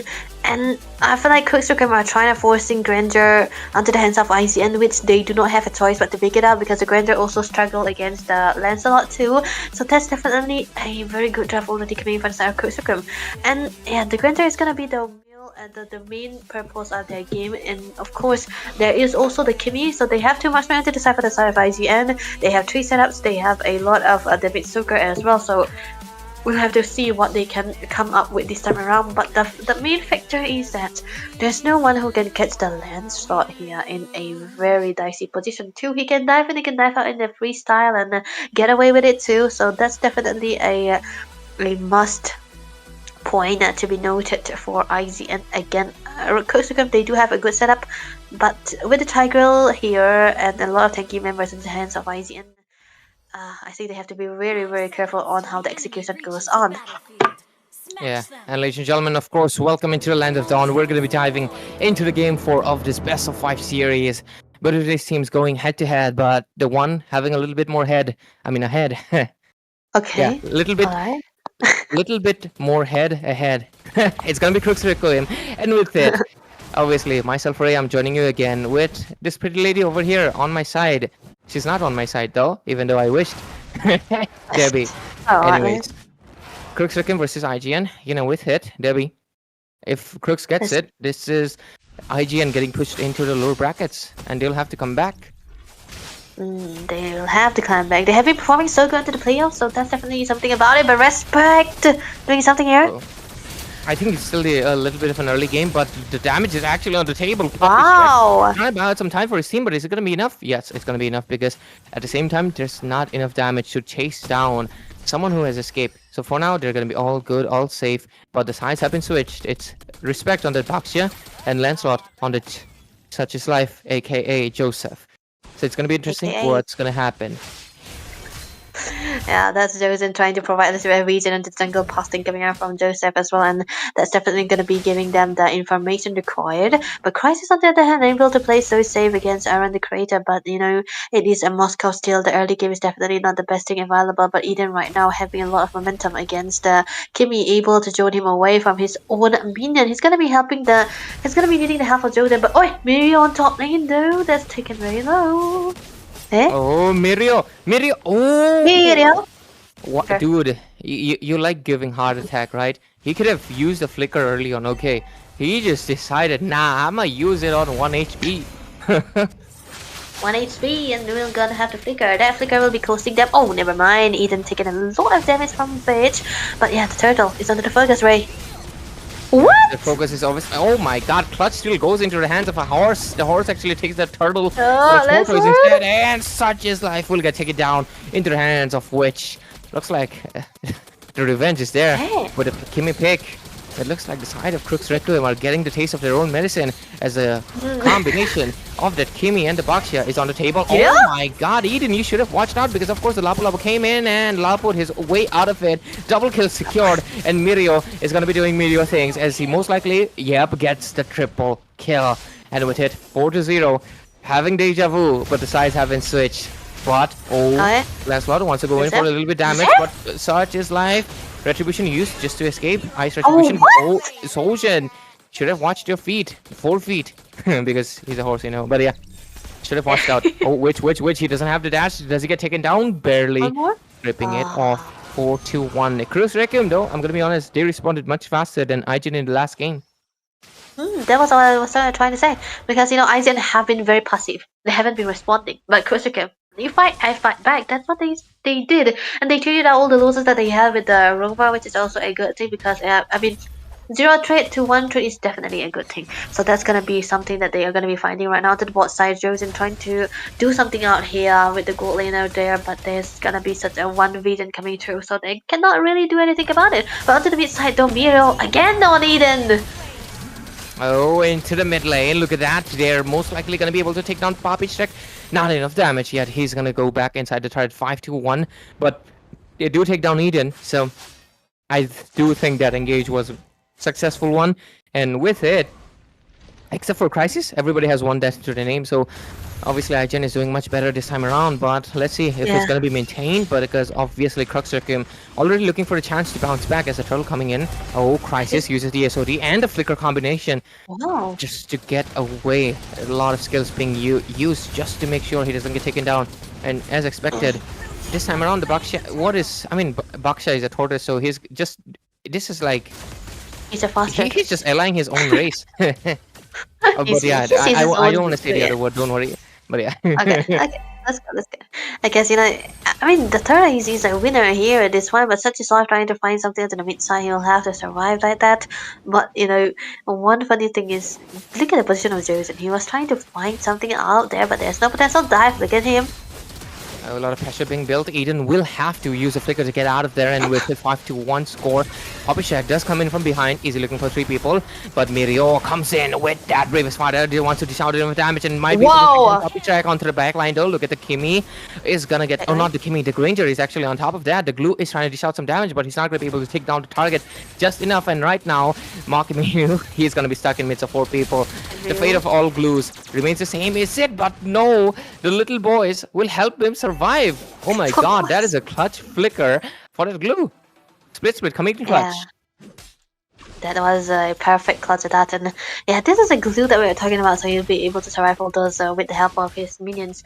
And there was one thing for sure, but the thing is, IGN have been able to play it so well. The position coming up from Johan there, the raids and the initiation that he made are perfectly on point, but they're going to be focusing onto the bot lane turret right now, but the top lane will be onto the focus for such his life again, taken very low. He might get solo, but he does have the mobility to survive, but respect trying to chase on him, but I don't think he'll be able to reach it. He does have the tire, but he'll be able to get something out of the loss that they have so far onto the turret rise. But there's going to be a compensation from Crux Requiem. They will be able to gain 1 turret out of the one that they lost away. At least one good thing that happened for them is that they're still maintaining the macro control.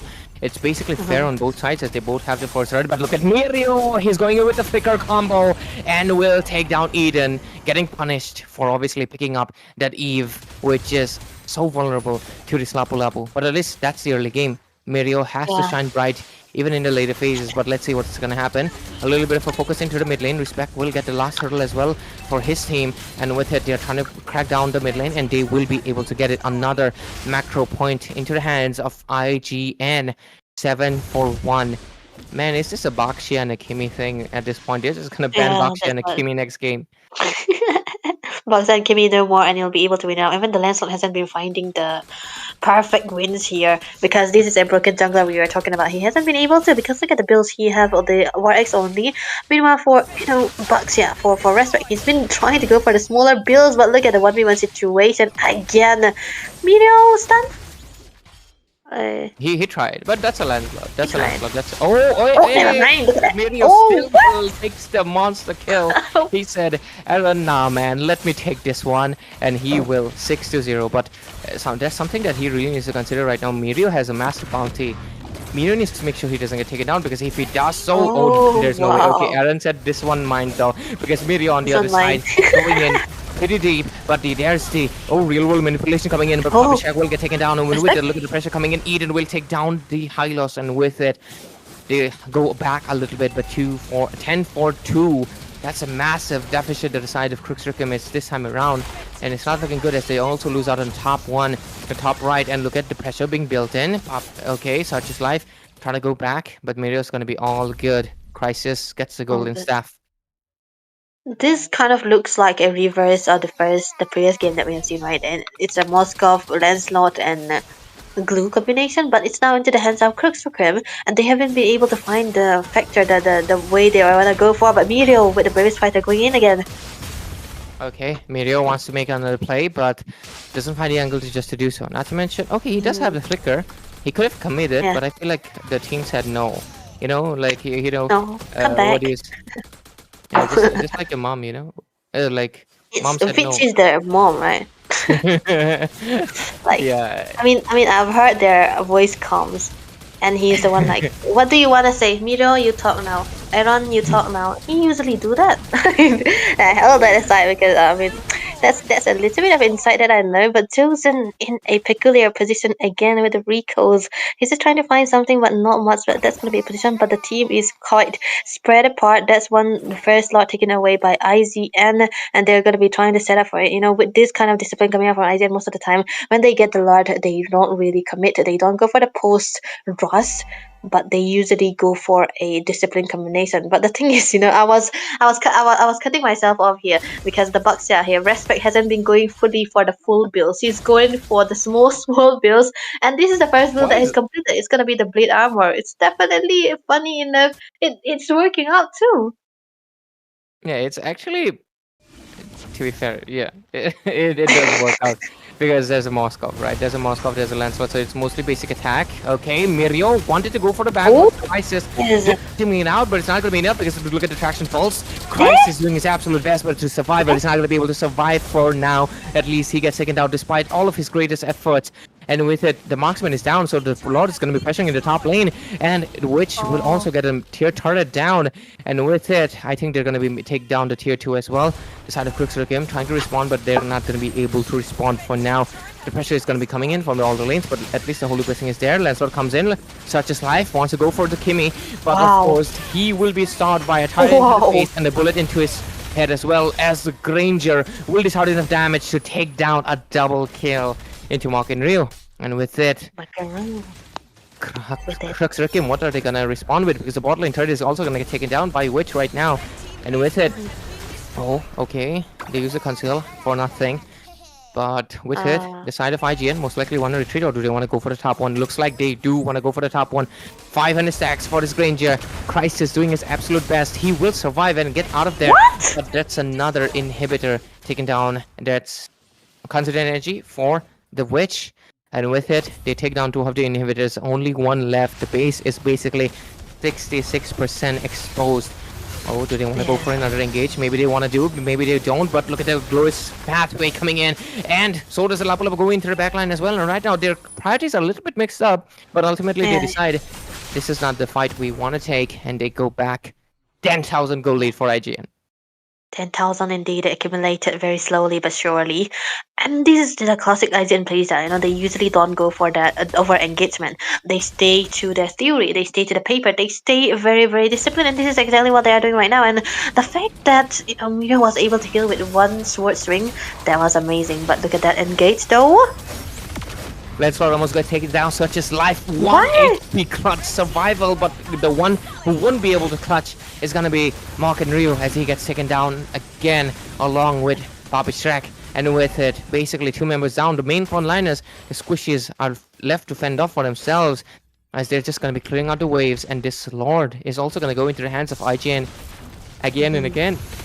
Again and again, indeed, because that's definitely a free lore right now, and there's no way Satchi's life will be able to dive into these tanky frontliners. And when he saw himself, he's gonna be dead. He's gonna be stunned out. They're gonna be ignoring the rod, and they're gonna be rushing onto him, and he knows that, and he's definitely not gonna be doing that as well. But you know, the upside of the build coming in from Eden is that he have gotten the Whistling Lantern, which is gonna be a little bit of a damage potential from him that he can deal onto the frontliners. But the fact that that is just his second build, that's not the best, man. Because right now, Rich is on his way for his fourth build, and that's also he's already gotten the concentrated as well as the feather. That is giving him a lot of tankiness as well. Given the fact that he is a mage, he's still gonna be having that tankiness. But full build already onto the around the crater onto this Grander, and this is gonna be hurting them quite a lot because he already have 40 stacks. But not making new, but it's gonna be such a slime meteor with the flicker. I saw that it's not gonna be landing onto Joseph, so they have to back away, try to look for something with the Lord. As the Lord comes in, Traction Pulse use the ramp is set up for Team IGN to get this win and settle the score, because look at the pressure that they're trying to build. What can Crux Requiem really do? They're really trying to battle the Lord, and they're really able to succeed. And beautiful defense coming in from the hands of Crux Requiem. Minutes storming in, but Mirio, not yet. Okay, beautiful, amazing defense from Crux Requiem. It felt like that IGN could go into the base, but Crux Requiem said no. Oh my god, that is a beautiful defense. And none of the resources are wasted. Look at all the green lights. Not a single ultimate use to defend it. Crux Requiem, they are not budging down. They're not buzzing down, definitely, because Crisis one that's right, but he's still able to get the 4 items in his hands, which was the malefic gun. That's definitely giving him the lead, the basic attacks range. So, IGN, they cannot drag this game because they do have the Grander and the Gimme too, but Crux Requiem have the Eve and the Moskov. They have a very good combination. The Moskov can actually play around the real world manipulation and get those damage going on. And the Eve can handle tanky frontliners, so they have to be really careful on who they engage on. The wasted flicker coming on by Meteor onto the bottom lane when he was trying to solo a Lancelot, I think that was also the thing that can help him defend. Because when the Lapu Lapu goes in with the previous fighter, along with the flicker, that kind of distract them quite a lot, and that can also become a green light for Josen to engage upon, and they can try to get something out of that, at least the mid lane inhibitor. But they weren't able to do so because they do not have the big resources available for them. I think it was also a commendable move coming out from Joseph as well, beating out the flicker from the best possible member for the side of IGN. You've laid it out perfectly. You're good at laying things out, Debbie. I think you can get into a job that can lay things out. To be fair, does bakery require laying things out? Yeah, to be fair, yeah, it does. It does. You're good at that. But yeah, of course, ladies and gentlemen, there's gonna be a pause for a while, and most likely just making sure the players are not facing any issues. Maybe it's I think it was 27. maybe 27's data pack got expired. Man, he's just waiting for 12 because data packs expire. Maybe that's the thing. I'm just joking, man. He's probably on Wi-Fi, right? But if you're on data, man, you're cooked. 7 minutes. It's still 7 minutes left for the midnight. Are we going to be staying here till then? If that's going to be the thing, I'm just going to open up a podcast at this point. I'm just going to talk about Debbie, about my life struggles, and about my personal life. Casting career. Casting career. Yeah, casting career. So basically, third-party tournaments. Casting career, God. man. Man, yeah. But yeah, for now at least, I just obviously, I guess for anybody who wants to hear about the game, let's talk about the game. Oh yeah, I wish we had a poll option, man. A live poll, it would have been so amazing if we had live poll option and we could just decide like, oh yeah, do you want to hear about casters live venting about them having a therapy session, or do you want to have a, do you want to have a talk about them the game? Well, if you want me to talk about the game, well, IGN is winning, man. That's it. IGN is winning. Crux Requiem, they kind of want to make the comeback. This is already 15 minutes in, and the comeback can obviously come if the Granger can make. No, sorry, not the Granger. The Tiger can make a set, and of course the Yeah. backup is there. They have good defense. They have good shredding. They have a good setup potential, but still, it's Mhm. not here yet. That's about it. That's the game. Now for my life, okay. When I was young, I was really Dushin, aspire. Dushin. You Ray know that came Hindi out thing. and said Dushin. Yeah, you know that funny dialogue like "जब मैं छोटा था तब मैं बहुत" like there's stuff like that, man. I'm like trying to Uh-huh. say stuff like that, but yeah, it looks like 3 minutes in. Oh, the clock was 27. The game should have started now, and they would have won, man. But right now, it's no longer 27. It's 26. 26. Unfortunate. I know a Oh, guy who what? was called 26 actually. Really? I just Yeah. know the numbers were I7 and this 27. Just that. Okay. Okay. But yeah. Oh, match is finally continuing back. Damn, they could have started at 27, and 27 would have won. But anyways. Mm-hmm. Such is life. Are you back, man? Did he? Yeah, he's back. Yeah. Even 27. Wait, he's still not back though. Wait, you can call him up and ask him if he does need a booster. You know, we can help him out there, but never mind. And that's the allotted time for the pause, right? So 3 minutes is gonna be it right now. But you know, IGN, they did look like they are winning with the builds coming through. They already have a lot of items into his hands, and Aaron, they will be able to switch out onto those items as well when completely necessary. But Eden also going for a full penetration. He went for the glowing one. He went for the whistling lantern. He went for the divine glaive. So that's definitely gonna be hurting them quite a lot. But the thing is, McKinley still is not into the picture. He's gonna be having a screen time for himself. He's gonna be dancing like the glue, and He's no dancing. AI. He's dancing, right? You could have It's seen playing cute. right there. It's very cute, actually. Like he's just vibing. Like, yeah, Yeah, he's vibing. AFK, I'm just gonna vibe, even if we lose. I think he's singing Vibing. some New Zealand song though. You Yeah, know, yeah. We are super shy. glue. We are glue. I am glue. I mean, oh, I'm that not one. glue. But yeah. I'm not glue. No. But yeah, this is a game of patience right now. We're just gonna be waiting for either of the side to be making the play, and with it, we might just see the end of this one. Not having 27 is gonna be really affecting how they're gonna be make up a defense, and with it looks like this might be the final stretch, and we might just be in for a game number 5, ladies and gentlemen. But if 27 is not back, I don't know how we're gonna make a game number 5 without a 5th member. It's supposed to be 5th. I Yeah. know. I just wanted to say 5, man, twice. Five. We're gonna be going needing the five, but Dolores is marching into the top lane array, and there's gonna be a lot of momentum coming in from the side of IGN already. They are clearing out to the waves, they are clearing out to the bottom lane. The Lord will be taken care of again. My crisis, huh? This is definitely an annoyance coming in, but Satsu's life trying to find something, but this is gonna be a mid lane taken down. Look at that. And looks like the pressure from Mirio comes in with the ultimate form, but Mirio going in with the Winter Crown this time around. And a lot of the members do survive, but look at the damage being placed on Eden. Will take down Respect, but a monster kill secured for Aaron the Creator. He's going all in, but the Winter Crown will be used up. Does secure a triple kill, but he be able to make the Maniac play? Not enough. The minions are pressuring in. The base might just be taken down, but Eden will take down Killing Spree. Oh my god, so much closure, but is it gonna be enough? Mirio is also trying to do his best. Shut down. Legendary is secured for Aaron, but Aaron will also fall. Mirio survives with 1 HP, and the base is left of the fender for the self for the side of Such is Life. But with it. No, Mirio. Mirio. That's not the HP. That's not the HP to make the play. But the minions is never there. mind. Minions will help him survive for a little bit while, but the rest of the members are there as well. Mirio, you better retreat. Oh, he doesn't have the dash on the bravest fighter mode. He doesn't have the dash. He doesn't have the dash, but he finally gets it. Yeah, he will get the cyclones, but look at the But yeah, damage shut already down. from his life. Okay, there we go, the shutdown. They were so close, man.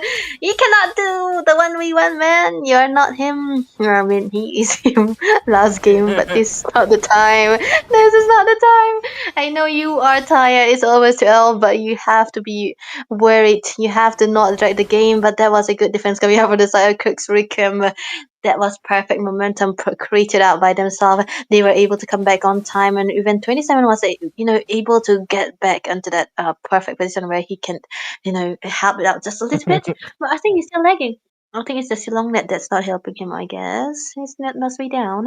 But nevertheless, the match will be going on because 3 minutes post time is the the maximum allotted time, so we cannot really do anything about it. The show will go on.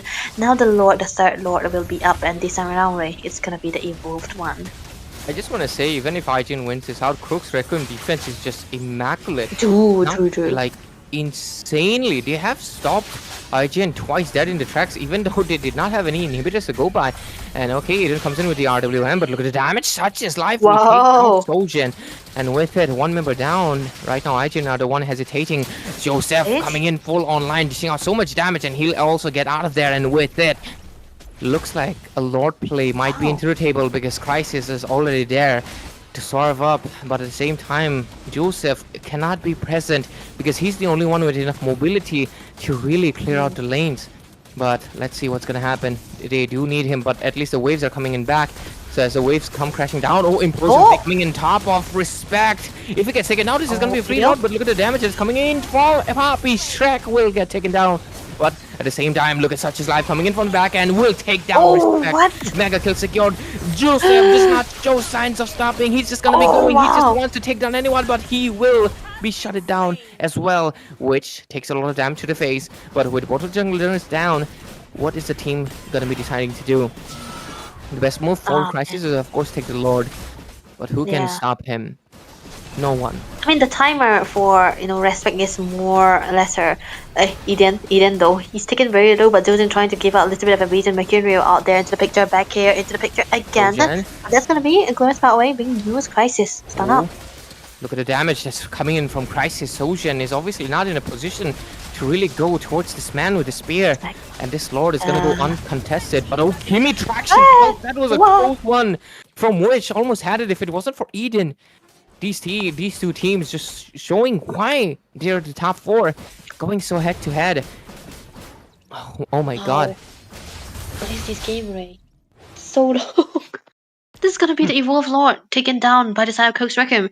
All the members are full build, especially the good laners. They have been full build for so long ago, and no one puts into the hands of Crisis, and that's going to be a glowing one glue we're talking about. And Wolflord will be marching out onto the top lane. IGN cannot really win out in the 4v5 defense that Crux Requiem has been doing. And full build already into the hands of Eden again onto this Eve, and he's definitely hurting quite a lot because we can see the real manipulations that he have been spraying onto this field has been so amazing, and he's been able to find some kills out of there as well. And the follow-up for McKinley and such is like most of the time definitely good, but the mid lane will be under the focus here again as they defend. Josen might be in trouble.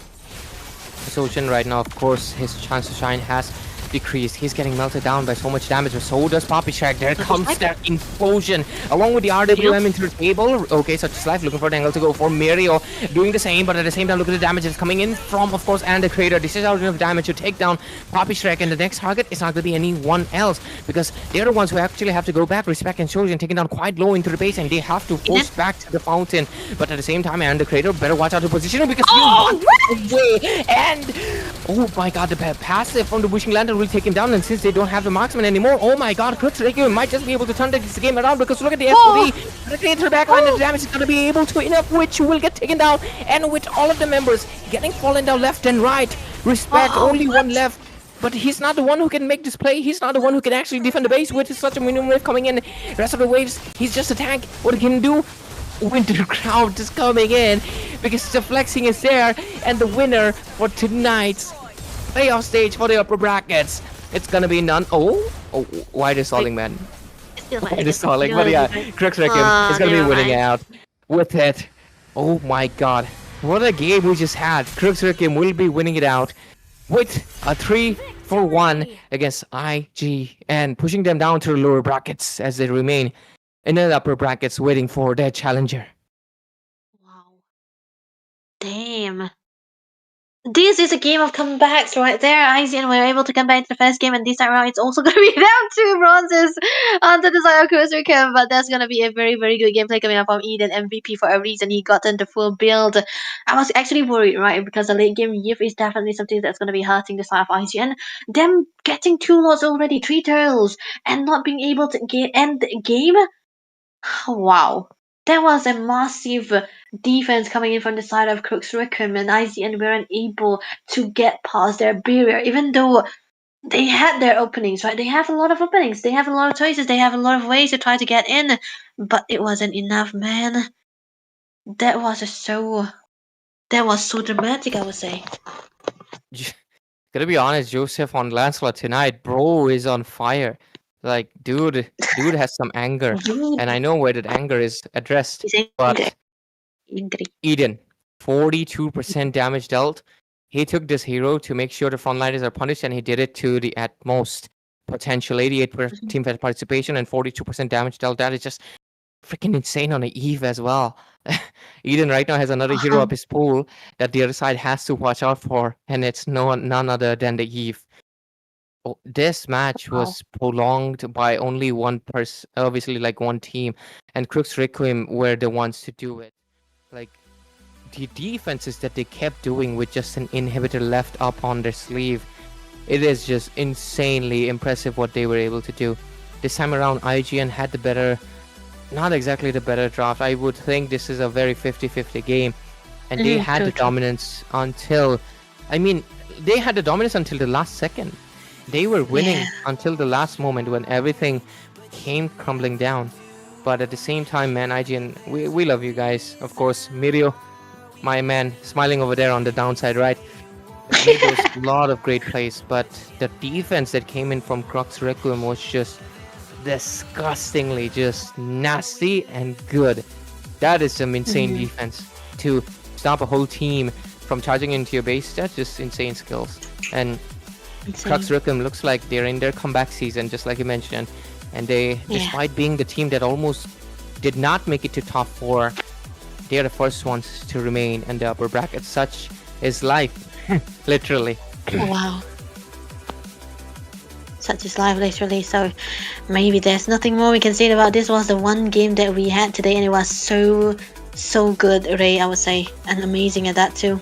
Absolutely. A little bit of Jen, I feel so sad. But Muriel, man, don't recall, okay? They're still in the lower Don't brackets. recall, And man.